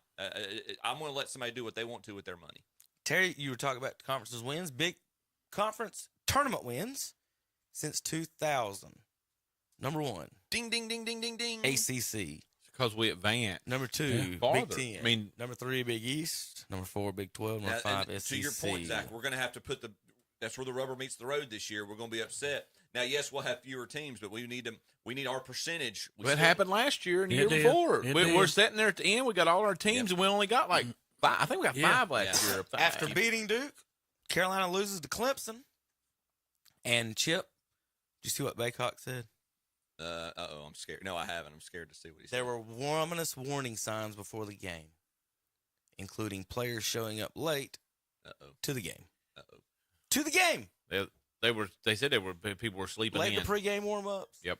They didn't practice hard in the week. He said that before that game, he said the ACC runs through him, and then he got beat. Not anymore. Not this week. So there's your. If you can't defend your own home turf, I don't. And those are Division I athletes right there. Doggone it. Can I mention something else while we're talking about Carolina? Do the little things. Every week I come in here and I tell people Michael Jordan was average. And people want to criticize what I say. I'm channeling Tom right now. That's what I'm saying. That's the reason I'm saying. Keep going, Terry. But the other day when they throw it up as graphic, R.J. Davis, Joel Berry, are in the same boat as Michael Jordan because R.J. Barrett just passed Michael Jordan in scoring for Carolina. In 4 years, Jordan played 3. I don't care. I do not care. Okay, here we go. I do not care. Wait a minute, Terry. Are you saying I am saying that R.J. Davis is as good as Michael Jordan? is the next Michael Jordan? Joel Berry is as good as Michael Jordan. Are you saying in 30 years I'm going to be wearing a shirt with you will. R.J. Davis' logo right here on my shirt? You're right. That's what I'm saying. R.J. Davis is right here. Zach. He's going to have the Dribble Man logo. The Dribble Man logo. So when people tell me that Michael Jordan was one of the greatest, he was a good player, but he was average. You talking about in college? In college. He is the greatest player of all time. I will say that, bar none. Don't ever get me wrong. I like him. I think he did well. I think he become a man who absolutely is going to win if he's out there. But in college, he was an average player. If you put R.J. Davis and Joel Berry in the same category as you mentioned in Michael Jordan, he's average. And then when you go back on Carolina's all-time list, in top tens, whether it's rebounds, steals, points, etc., assists, everything you want to throw out there, Michael Jordan's only listed twice in any of them things in the top 10 for Carolina. If you're doing career totals, he's not going to be on there. You've got to do average per season to make it a legitimate argument. He was there for 3 years. If you go to North Carolina State and you mention David Thompson, he's up there in the top 10 in about every category you go across. How many years did Thompson go to school at State? I mean, come on. Get real. This is simple math. I used to work at a bank. This is simple math. Well, you're not sitting beside anyone who wants to do anything with simple All I math. said, when you say R.J. Davis and Joel Berry, they in the same category as Michael Jordan. So what was the stat? Does R.J. Davis points total? Career? Points. Yeah. When they threw that up there, I said, "Ching, ching, ching, ching." I was going to text Tom real quick. What did you do again? That's what I was going to do. My little counter meter was just clicking. He makes sure people got hall passes and not hats on. Well, we had Hat Day Friday. Forget it. Forget it. We had Hat Day Friday. I'm trying to. Why would there not be a easily searchable stat? I'm trying to do the same thing. I'm going to get the top 10 scores in Carolina's got a top 10 in list of everything. All right, scoring all time. Not top 10, buddy. Tyler Hansborough played for 4 years. Right. Phil Ford played for 4 years. Sam Perkins played for 4 years. Armando Baycott's played for 8 years. No, I'm just kidding. He's about that long. He's played a lot. The first player that's only played for 3 years and has the most points, Lenny Rosenbluth. Is that not Michael Al Jordan? Wood. Not Al Michael Wood, Jordan? 4 years. Not Michael Jordan? Charlie Scott played for 3 years. Larry Miller. Yeah, he's not in the top 10. Forget it. But more than half of these guys But you just got through naming players who played 3 years. But that's not all 10 of them. That's not. You're talking about top 10. You were saying top 10, and you just got through naming players in that top 10 who played 3 years. Yes, he's not. Okay. He might not lead them. That doesn't mean that he is. So points is the only thing you measure. No, I measure it all the way across. And we got to be steals, rebounds, everything that you can do. We got to be in fair basketball. too. Who was on the team with him too? Like you got a James Worthy sitting on the team, and you got a Perkins sitting on the team. That's going to be always and you have to alternatives. look at the coach's philosophy. Smith's philosophy was not to have any one person dominate. Well, he shouldn't have when you had the talent that they had on that team. Yes. All right, so Terry's just being silly, and he knows I'm not being silly. Because here's the thing: he knows their offense was designed to feed through the power forward. Yes. Look at the power forward. Look at the scores on And that the list. center. Read the scores on the list. Yeah. That's when the center used to be something. I played in the Carolina offense. I went to Carolina basketball school. I learned the Carolina offense. I know exactly what the offense does. Everything revolves. Shooting from the outside is the last resort. Although it in is. a Carolina Tar Heels to be fair, Kevin, to be fair, the number 2 guy is a point guard. Right. Uh-huh. He used to be. Yeah, he was number 1 for a while. Yeah. But it's designed. Well, who's the guy that's got the ball in his hand? Chip. Yeah, right. Well, I'm just saying it goes. And Phil was one. Probably Smith would probably argue he was his best point guard. Yeah, and I'm true. Michael was a 2 or 3 guy. On the court. I mean, that's what he was. He wasn't a 1. No, I'm talking about positions. Yeah. Okay, 1 through 5. Michael was a 2 or 3. He never was the 1. He never was the point guard. Yeah. Right. You know what I'm saying? No. He was never he was not normally the facilitator. Because this is what you tell LeBron fans. At no point do I want him passing the ball. unless he's double teamed or triple teamed and someone's wide open. I mean, to me, right there, Kevin Hastings is as good as Michael Jordan. Oh my gosh! There you go. No offense, Kevin. But oh my gosh! two goats meeting right there.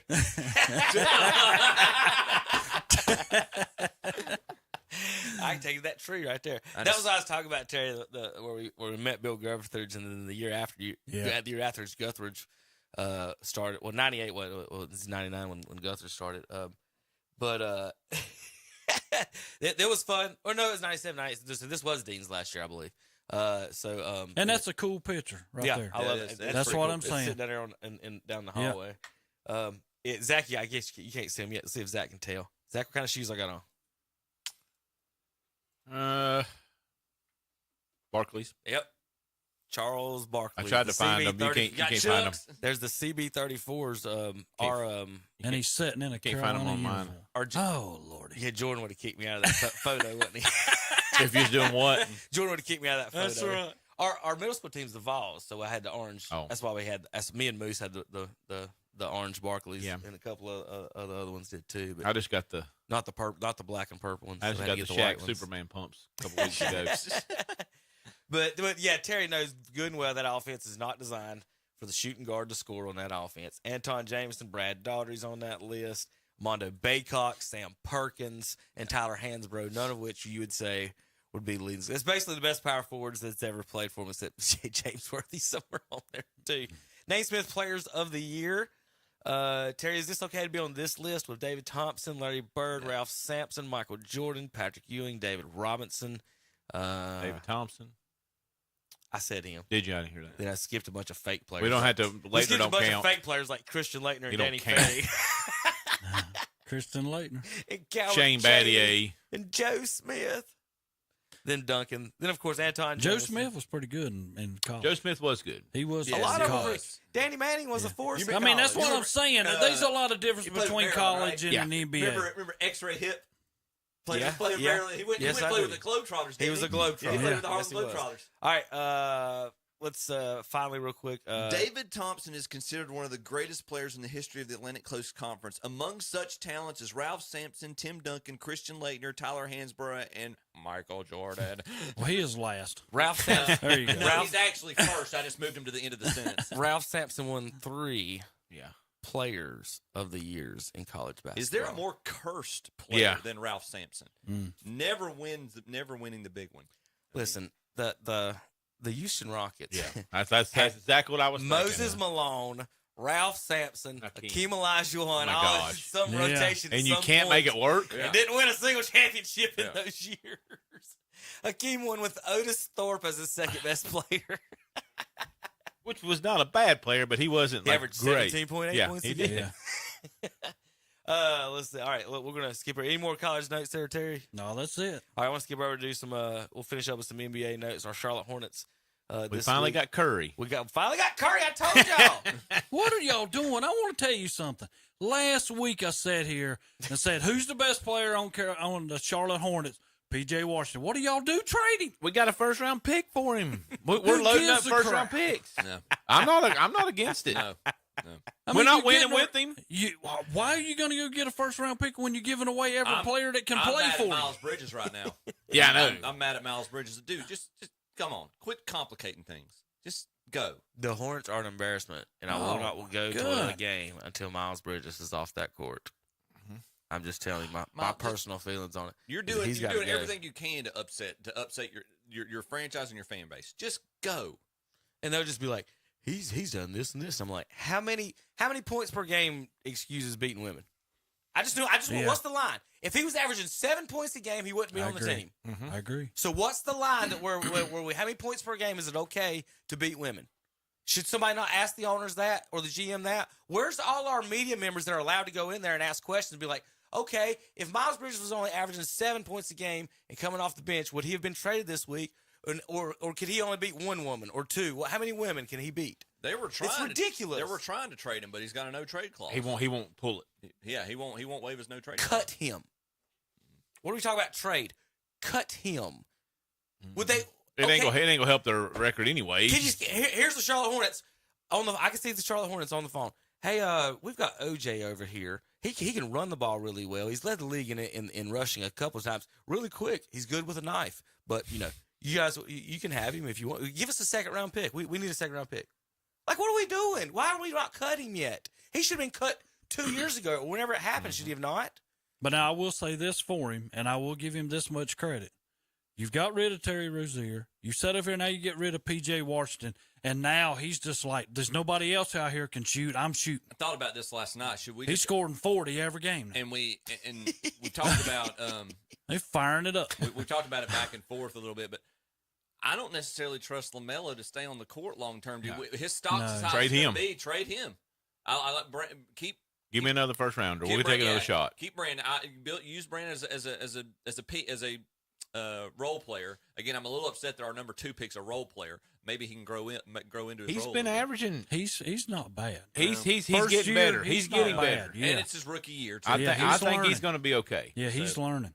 So so build around him. But I don't necessarily know if I trust LaMelo to stay. I wouldn't have drafted LaMelo in the first place, but the guy that I would have picked would have been out of the NBA anyway because he didn't do well in Golden State. I am a large proponent of trading players at their peak value. Yes. That's not going to help you or could. Or when the other people are overvaluing. Like, honestly, we could keep LaMelo for what? In the next 5 years, we win a championship? No. Then trade him. We don't even make the playoffs. Yes. With Then trade him. And the only reason to keep him is to sell hot dogs for the next 5 years. And now is the time that other teams are going to overvalue. The longer we keep Correct. him, the less he is going to continue to depreciate. Correct. You cannot keep him. He is a shiny car. He is a Lamborghini. He's going to depreciate. How many wins does Charlotte have? 10? Like 12 or 10 or 10. something like that. 10. How many does Detroit have? I haven't looked at it yet. See, that's how I judge you. Charlotte's got 10. Detroit's got 8. Okay, there you go. Detroit's got 8. Washington's This is a got team 9. that almost lost 30-some games. I give And they're close with you. I give the Billy Bob. 2 games back. Yeah. That's what I'm saying. We lost 30 straight. We're only 2 back out of. Yeah. 2 back We're holding our own, boys. Behind Charlotte. Now. So it's bad. So here, Zach, I'm going to read you some of our picks. All right, last year, of course, or this year, of course, Brandon Miller. I think he's going to be good. Last year, Mark Williams. Year before that, Book Knight, he's gone. Then we had LaMelo. Year before that, P.J. Washington, he's gone. Traded Shea Gilgeous-Alexander, Malik Monk's gone. Nobody else on the team that we've drafted since 2000. LaMelo is the last player that we drafted that's still on the team. And then when Terry Rozier goes to Miami, that's the first thing he says about Charlotte. They don't want to win. No. LaMelo is the last used to losing player. there. The Hornets have drafted in the top 10 for 30 years almost. A few years we skip when we're stupid and trade. Yeah, P.J. Washington probably come out with some comment this week. I mean, these guys are probably saying thank you. Thank you. Oh, I'm sure they are. Yes. Where did PJ? PJ went to Dallas. Yeah, but we got a pretty good. That's what I'm saying. We got we got 2 decent players for him and a first-round draft pick. I thought we did well. I'm a little surprised. I'm getting ready to make the playoffs. We got 2 bags of garbage. In the first round I'm getting ready to pick. make the playoffs while y'all sit at We home. got 2 bags of garbage in the first. I mean, round Seth can shoot. I know, but he's not a starter. No. That's what I'm but saying. the guy that they got, everybody's not a starter garbage. Is the guy that they got back is fairly the forward. So here's Dale. Here's Dale. So we got to start our recruitment for Seth as soon as we can. I mean, for Steph as soon as we can. Here is Dale and his comments. Zach, hit the button. Mm-hmm. Did you think in his career it would ever be him coming back to Didn't know. You always, as a dad, you would say, what would it be like to have a son to come back and play for your team? I thought if any of my 2 sons, it would be Seth, but maybe in a free agent signing or something. But we were kind of privy that maybe the Hornets were trying to make that deal with Dallas, and he said, hey, I might be involved in it as well. So got really excited. Had to go calm myself down, get a massage yesterday, let all this get out. And when I got out, I'm like, hey, they had already made the trade. I didn't recognize that Steph looked so much like him. Man, your bedroom's wide open, ready to go. Change it a little bit. No, but he'll be good.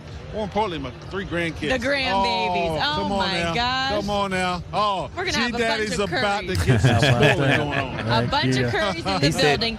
G-Daddy is about to get some spoiling going on. That was Dale Curry's comment about. It reminds me of my parents. He's one of my favorite.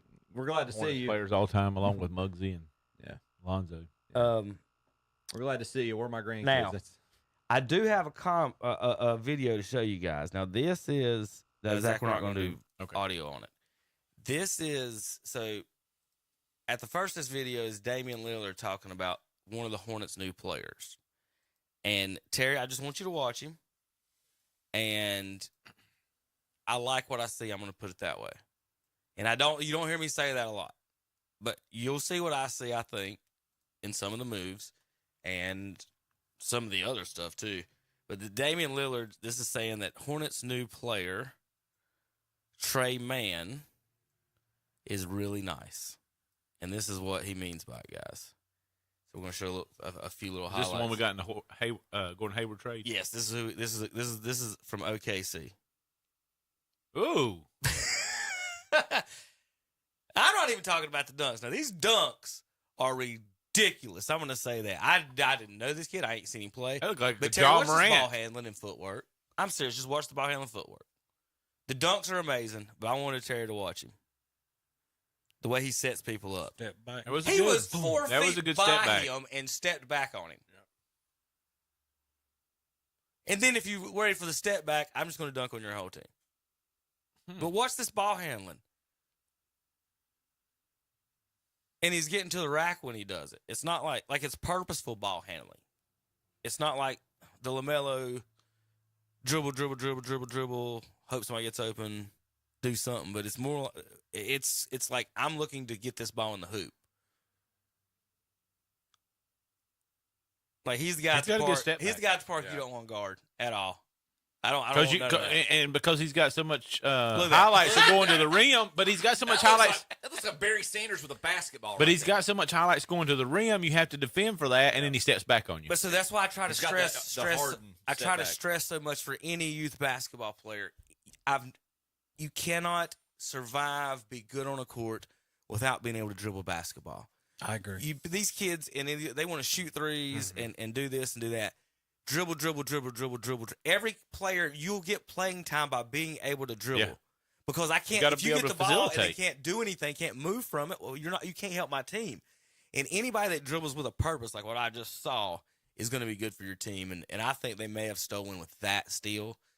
With that deal. I don't know about the draft picks because you know how we do with draft picks. That's crap shoot. But still, we got first rounds.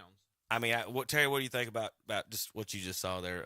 My initial thoughts on it, that he might be pretty decent. He might be good, yeah. And you put him in there with Brandon Miller and everybody else and have some players out there with him, but you can't give up the players that you had to make your team better. Well, you know how I am. We got off of Gordon Hayward's contract. I mean, it's going away. Yeah, that's good. How can $32 Miller million a year and that kid and other teams score?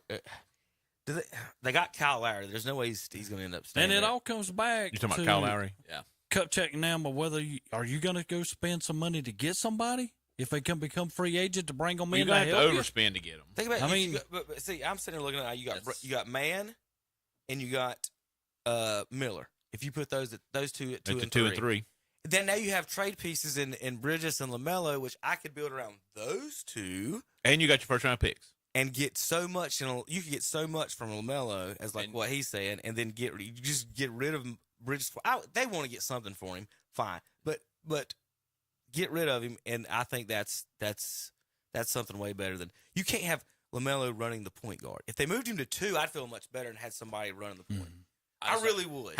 For how many games every year though? Well, that's true too. That's true too. All right. Before we get here, take a break. Before we talk NFL and preview the Super Bowl, remember, children, boys and girls, that basketball players today are bigger, faster, stronger, and more athletic. Every player in the NBA is a better dunker than Vince Carter. We'll be back at KDCBroadcasting.com. I'm going on boy. Well, folks, it's 2024, and you know what that means. Tax time. Tax time is just around the corner, and ProMotion Motor Company has over 100 quality pre-owned vehicles ready to choose from, starting at $699 down. ProMotion Motor Company has on-lot financing, buy here, pay here, and over 17 banks to choose from for all types of credit. ProMotion has grown to be one of the largest independent automobile dealers in Lincoln County. So come on down and visit us at 2527 East Main Street, Lincolnton. Visit us online at www.promotionmotors.com or call 704-735-0303. Yes, they're hard to find. We're talking about top-loading washers and dryers. Well, guess what?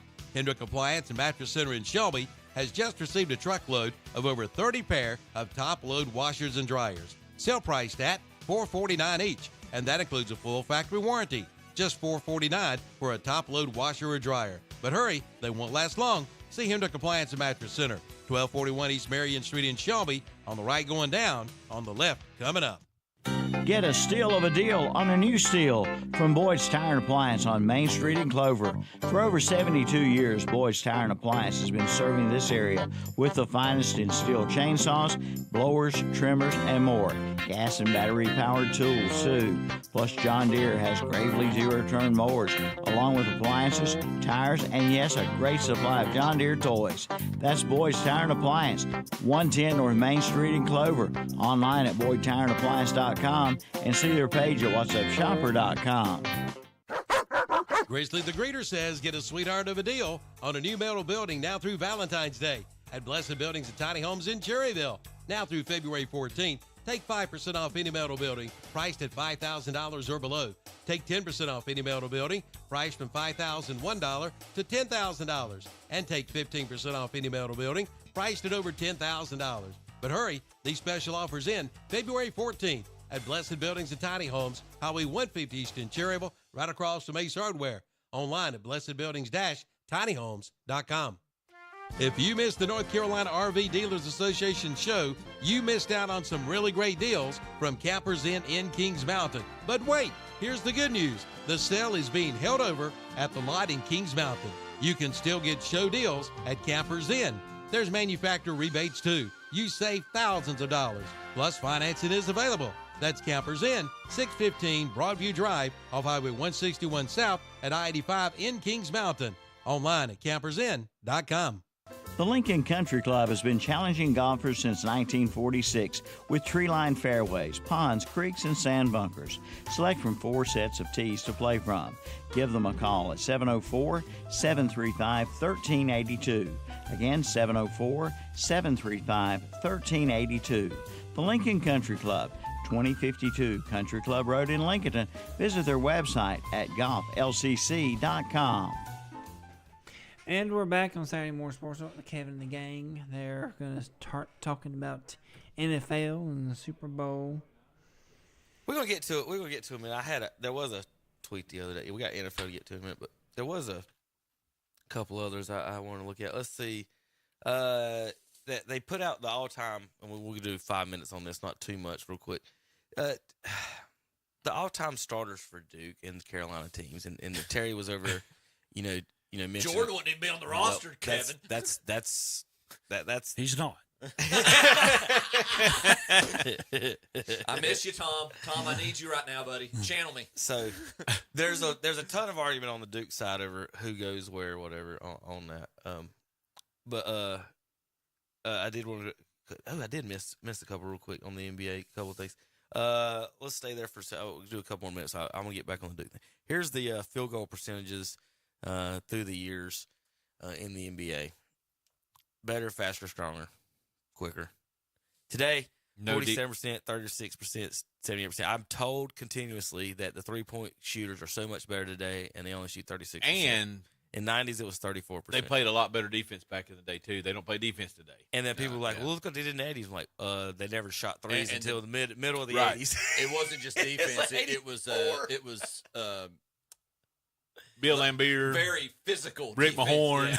Yeah. Destroying you. Yeah. This is Jordan rules. Well, you go back to that graphic real you quick. just had. Wait, real quick. Watch Jokic play defense on Giannis right here. Since I've already got it up. Giannis is the one in white. Jokic is the one in black. Watch him guard Giannis. No, I'm good. He turned around and scratched his nose. Giannis caught the ball. An MVP in the league. Averages 25 and 11. Who you know has that range. Who you know has that range. And he still missed the what he said. rebound. He said, "See there, buddy. I know you can't hit it." Terry, what you want to look at that real quick? Yeah, that one right here. Let's see, go back to the 1980s. Okay. Field goal percentage, 49%. Guess who all was in that? Larry Bird, Michael Jordan. I mean, you just start naming players. The Magic highest Johnson. field goal percentage was in the Yeah. 80s. And when you're talking about a point, that's a lot. A percentage it point is a lot. It is. Well, listen, the free throw line hasn't changed. Yeah. Correct? Yeah. Right. Yeah. I mean, unless everybody's shooting 85% now and 90, it's went up 2%. Okay? So all the practice and shooting you've done, you've went up 0% in 23 years. And the you went up reason 2% from the free throw I line. like that they've got the star beside the 28 and 80s because that was the introduction of the 3-point line. Correct. That was, That's why you it's just a can't, little skewed. You just can't start shooting. Yeah. Ben Simmons had a big week this week. He got booed, and then he got in a little rough with a fight there. Ben Simmons. Did he Do we actually keep play? mentioning his name? Yeah, He did. He actually played. How about He got hurt and he set the Yeah, next how game. about that? Terry, this was called a foul. That's foul. Coming through. He hit his hand on the shot. Yeah. Plus, This was called on Steph Curry. What? You say he jumped into him? let's do this. This again. was called on Steph Play it Curry. again. Wait a minute, I missed something. Let's play again. He pushed Did he off? push him off? No. Well, he must have. They That- called an right. offensive foul? He had to have pushed him off No. at the start. No. There's no way that would have not have been. He had to take his. No. That Y'all dude ready? just Right blasted hand. his head on the ground. He had to. His I'ma right hand had to push No, him I'm off gonna show you where for Steph, him to fall back. He had Steph fouled him right there. The ball. What? Oh, you can't see it on that No, one, there's can you? there's no way you can I'm gonna have to foul make this- that. He's coming through the shot. Hold on, I have to make this Right, smaller. he's jumping into him. Yeah, I mean you can't call a foul on that. You we know- can, but it don't make it right. I'm showing you where Steph fouled him. Right there. Well, that's stupid. He's got to come through. I mean, he's taking a shot. Where do you think his hand's going to go? He runs into him. Are they trying to say that Steph tried to initiate the contact? Steph fouled him right here, y'all. Y'all ain't figured out what he did wrong? Hit him in the head. He kicked him. They're calling Steph for a kick. That is so stupid. He jumped into him. They called Steph for a kick on this play. So watch it in full replay. You know what's about to happen. Whoops. I don't want to do that. I could see maybe that when he kind of shoved him backwards. They But called Steph for a kick.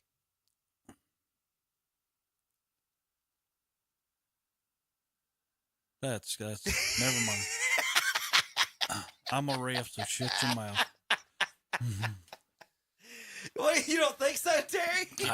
Keep your legs underneath you the whole time, That's boys. it, bud. All right, we got to talk Super Bowl. We're running to basketball. All right. We went too long. I got to go to Spartanburg Day. All right, let's see. Tom, we got to do bad picks. Let's do that. I'm going to run that. So that was funny. Well, this might take. I was going to say, you going to play that? It will Yeah, this might take forever. It will take a minute. Tom's not been here for 2 hours. He's going to talk more right now than the rest of us. Y'all don't pay attention to Tom in these videos. He's going to get a bath and a haircut this week. So. That's right. From what Terry said. He should be about done right now. All right, Zach. 2 hours.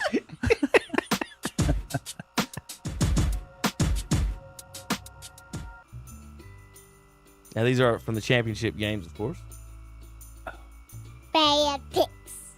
Who am I pulling for? Begrudgingly, the Chiefs. But I think the Ravens are going to win the game.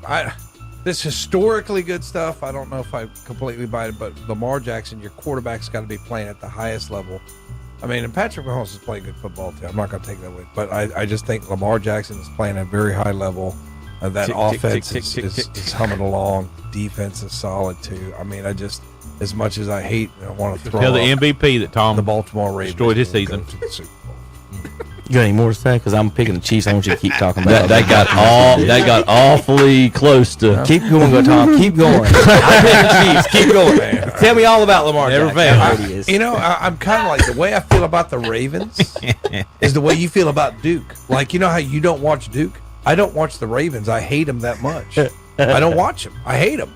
It's like you don't hate watch them because plenty of offense hate watch. Say Duke. I do not hate watch the Ravens. True. It's like Michigan. Like you want to turn on? I watch one Michigan game a year. Michigan. The Ohio State. You can have your lamp beside you now. I'm one of those guys, and I'll see the highlights. That's why I'm not like all that familiar. And you really should study your rival, but I don't. I just shut up. Pittsburgh. I hate them. I don't watch their games. Like my mom will. My mom will watch the Pittsburgh Steelers. His mom's I just part can't. of the program. I just can't. So I always should is. know more about them than they We do. gotta I just bring know her they're in really, here and send you know, him they're home. really good. I know Lamar Jackson. They're getting the destroyed MVP. this weekend. This got really long. If they get You destroyed, succeeded, Kevin. You just Yeah, you they're just done. jinxed it anyway, Kevin. Because I ain't said nothing. Go Chiefs. okay, I'm done.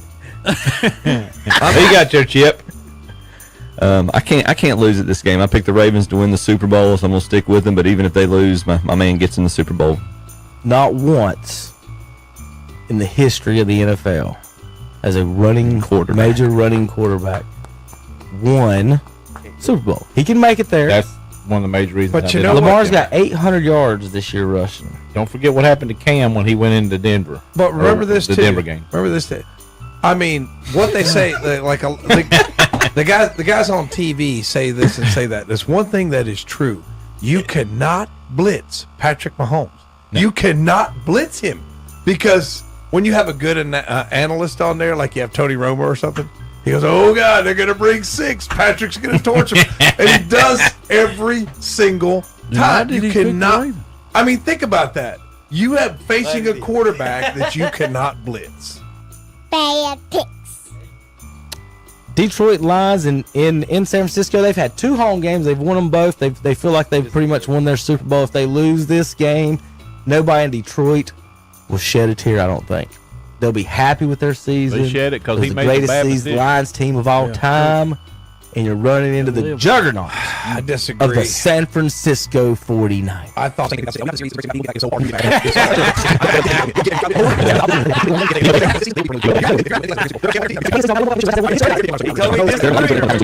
it would not surprise me if Detroit wins. That's what Hunter used to always do. Remember when Hunter was on the show? That's what he used to always do. Well, I think wouldn't surprise me if they win, but I'm picking them. That's what I'm doing here. I don't trust Brock Purdy, guys. I don't. I just don't. I don't think he's as good as advertised. Now, I mean, he's got weapons. I think Purdy is a better quarterback than Tom gives him credit for. I would trust him more than I trust Jared Goff. What? I would. Jared Goff's been to a Super Bowl, man. And did he win? But he's been to a Super Bowl. Did he win? Has Purdy been to a Super Bowl? Not yet. Okay.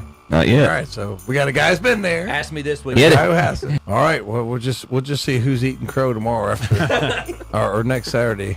If Purdy doesn't throw 3 touchdown passes, I want to know an explanation. All right, so Tom's got the Detroit Lions in this one. I do not.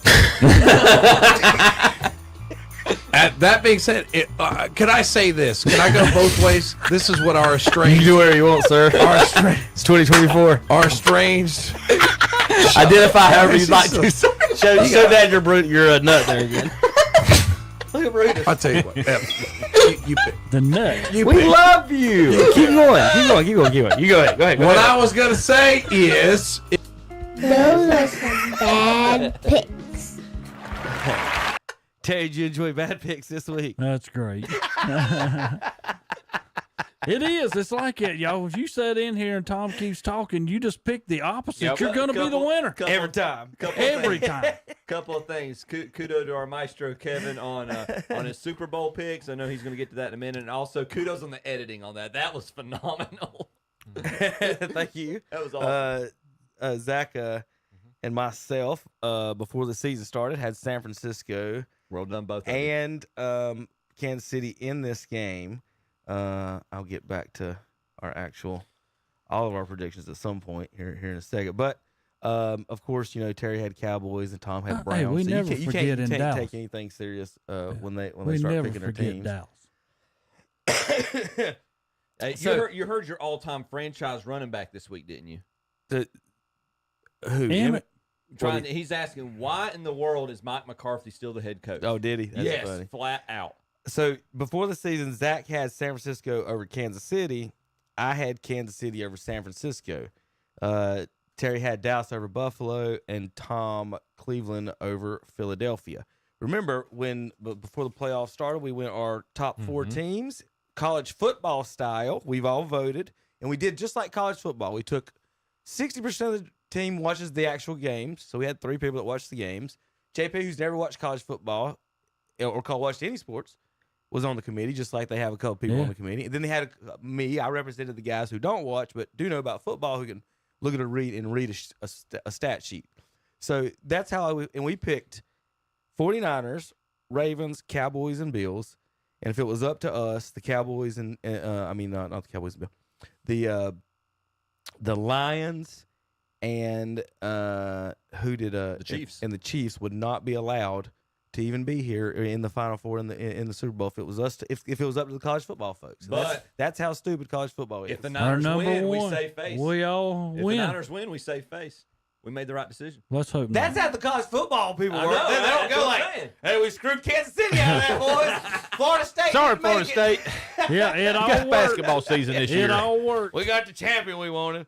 We fixed every game. We got the champion we wanted. Speaking of comments and weirdness, and Zach, have you seen this guy? Yeah, unfortunately. Oh, We're paying him and 2 other guys to be our coach this year. Did you see this comment? No. Okay. This is Matt Rule making his comments about Matt Purdy. I think Brock Purdy's an amazing player because I played against him at Iowa State. When I was in the draft room at Carolina, I brought his name up. I said, "Hey guys, he should be on the draft board." I got vetoed on that one, but you can ask Coop. But you can ask who? Did you hear that? You can ask who? Do not. You can ask who vetoed me. Is what he was used to tell guys when playing Brock Purdy, we're like, do not ask Coop. You can ask Coop, but we used to tell guys when playing Brock Purdy. I thought he was going to. You can ask who. You can ask Coop first too. But we used to tell guys when playing Brock Purdy, we're like, do not fall for his pump fake, right? Because Brock would come out, he'd pump fake, and first game he's 10 yards down the field, he pump fakes, our DBs are jumping. I'm like, guys, he's past the line of scrimmage. So what a dork. How does anybody interview him, Terry? And they're like, that's a leader of men. I want him to lead my football team. He's going to talk. Like, everything he says to me is just complete horse crap.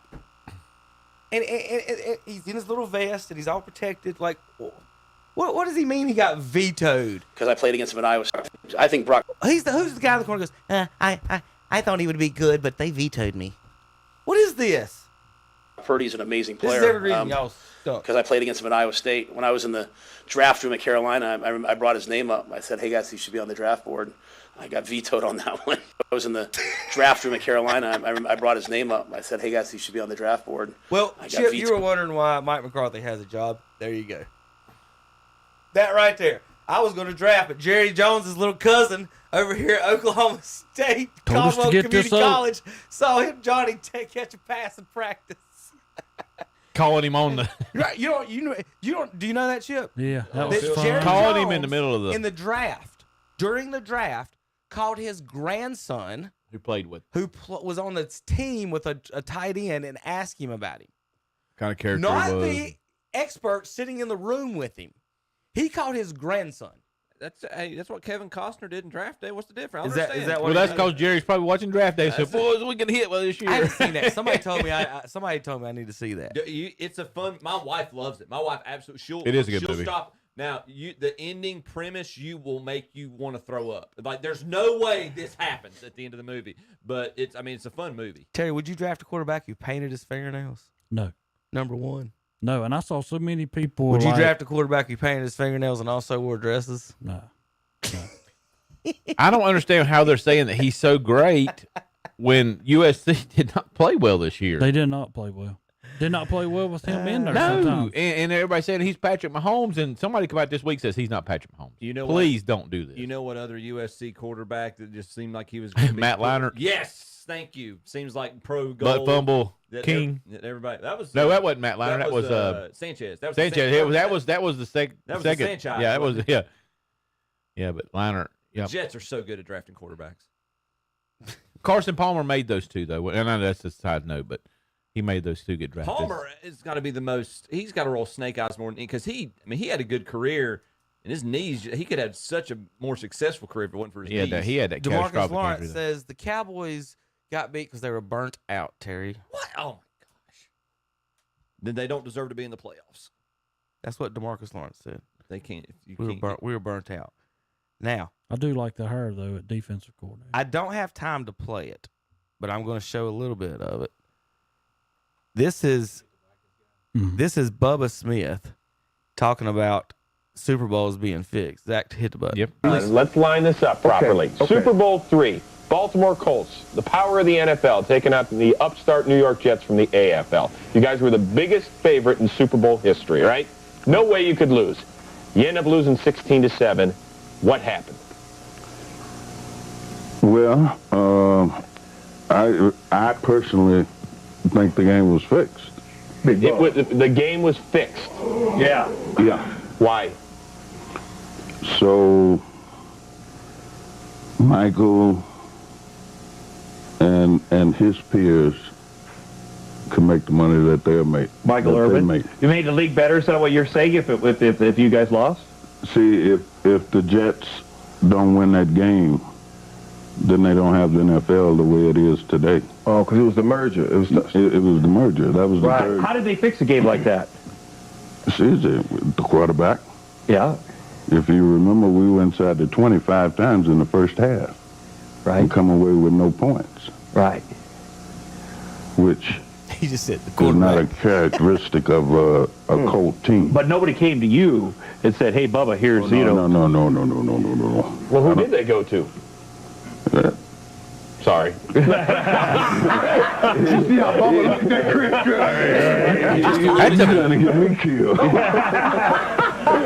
who did? So they went to the quarterback. That's what you feel. That's what you feel. I know he was in on it. Yeah. If you go, Could be the bad feet or something. Way back. That's fine. We'll just stop it there. That's a big dude.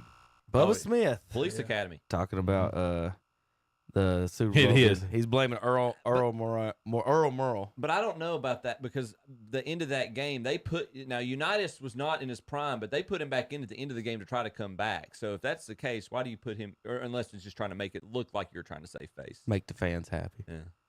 Because this trash is out here throwing the game. Chip, can't I put somebody in that's not going to throw the game? Unitas is in the argument of best quarterback of all time for me. It's just the Super Bowl was after his time. These are. He changed the quarterback position. I don't know if y'all Peyton saw did. that. The most touchdown passes against a team in history. Okay? So follow me. The most touchdown passes against the Bears in team history is Aaron Rodgers. Okay? I still own you. Be fair. Y'all ready for this? But you're in division. You ready for this game? Okay. Yeah. Give me some more.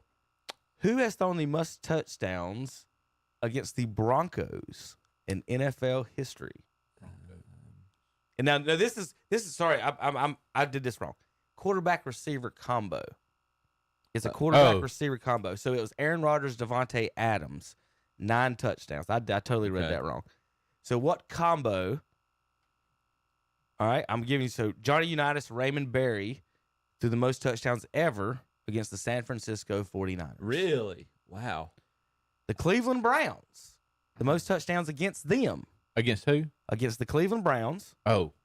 Was Ken Anderson and Isaac Curtis. Yeah, that makes sense. All these years. Sense. No Lamar and somebody. That was one of the early. No Carson Palmer, no Boomer Esiason. That was one of the early Fun and Gun. And this, I'll say something after we get done with these two because we didn't have free agency in some of these Chiefs, times too, players stayed together. The Chiefs, the Broncos, both have the same quarterback tight end combo with the most touchdowns against them. The Chiefs and Broncos, it's a hint, have the most touchdown against them. It's got to be Raider. By a tight end quarterback. Stabler and somebody, and I don't know who the tight end would be. Was Stabler the quarterback? Does not have to be a Raider. You said it had to be a tight end? Or is he gave a tight end. You're right about it. It's got to be a division, but it's not. Oh, Dan Fouts? No, he has him and Kellen Winslow have the most against the Raiders. Okay. Phillip Rivers, Antonio Gates, have the rest of the division. Good guess. So this is a little fun. Hey, Gates didn't get in there. Can't go through them all. Most touchdowns ever against the Falcons, Steve Young and Jerry Rice. Yep. That was the old. That was the old. Panthers. Yes. Who has the Panthers? Hold on. Giants. Okay.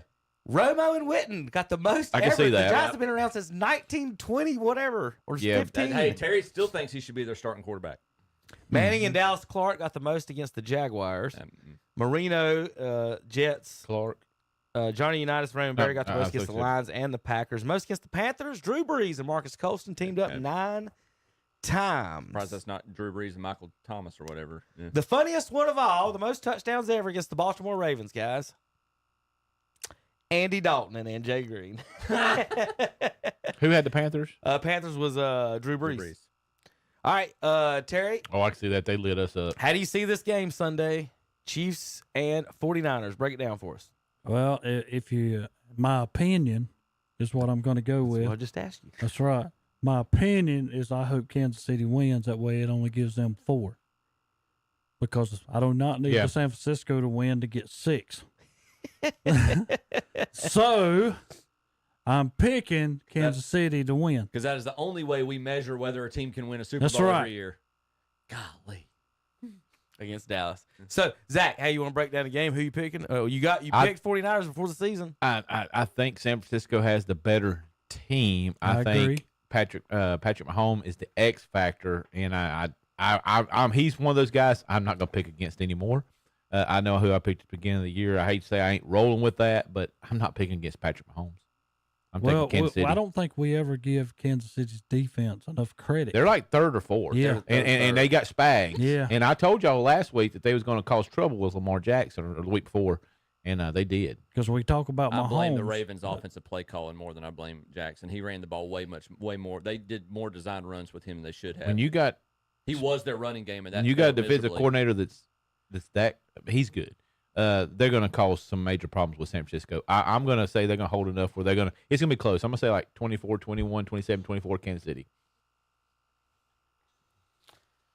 We'll play these next week. Comments from Warren Sapp on Cam and his comments on Purdy. We'll see how that goes after the Super Bowl. We'll get into that a little bit. Terry, real quick. The Tom picked Kansas City. I picked Kansas City for the year. I agree with Zach on pretty much what he said. The good defense and the quarterback. I can't go against that. So we're gonna finish up the show. A few more little fun tweets and stuff. Chip pick. Mm-hmm. Oh, I thought he just did. Did you pick Chip? No. I thought. He hadn't picked JP. Hadn't picked. Go ahead, Chip. Sorry, go ahead, Chip. The Buccaneers aren't in the Super Bowl. He can't pick. Oh. Go ahead, Chip. I'm gonna stick with what I've been doing the entire playoffs. I can't lose this way.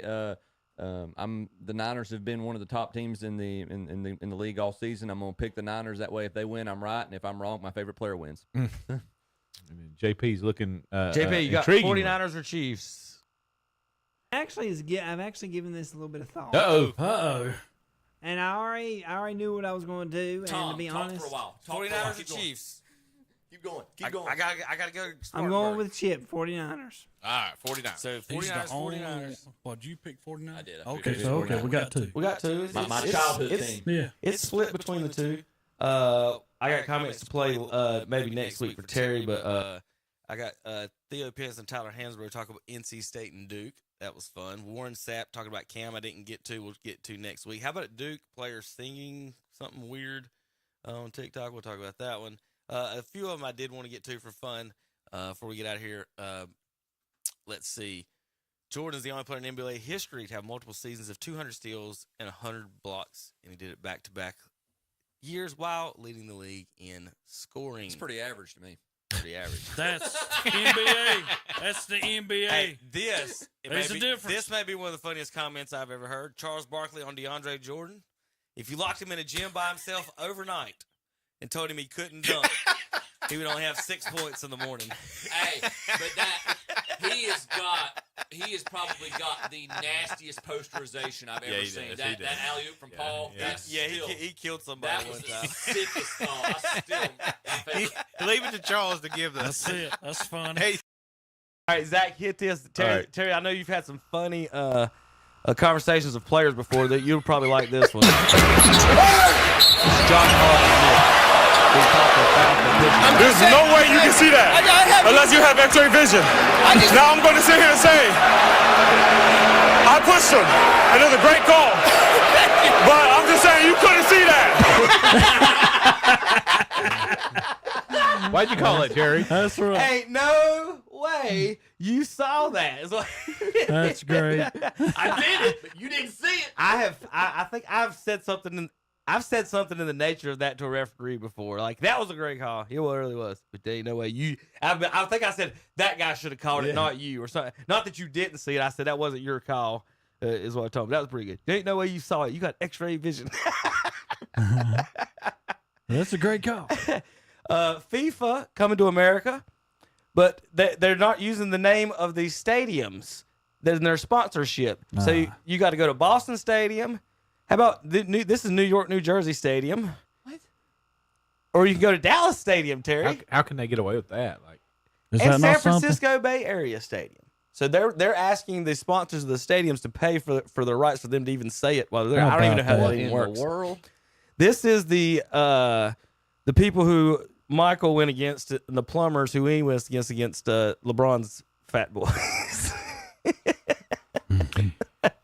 in the Fat Boys' defense, those two are very technically sound. Or yes, well, they have. But I agree. I agree with the statement. I was just saying those two are fundamentally awesome. That's not a good clip of Shaq though, because Shaq self-admittedly, by the time he was with the Lakers, he always said he played himself into shape during the season. I'm gonna tell you what though, that guy right there though, when he was in his prime, they said he had less than 5% fat. Who, Shaq? Yeah. There's a clip, and I know Kevin's gonna go. There's a clip him going down dribbling with the Magic and ball handling. And he was with the Magic. He was just a freak athlete. Yeah. All right, guys. 49ers Chiefs Sunday. Listen to it on KTCBroadcasting.com. Out and about. Check us out. 92.9 FM, 101.5 FM in Cleveland County. You can listen to both.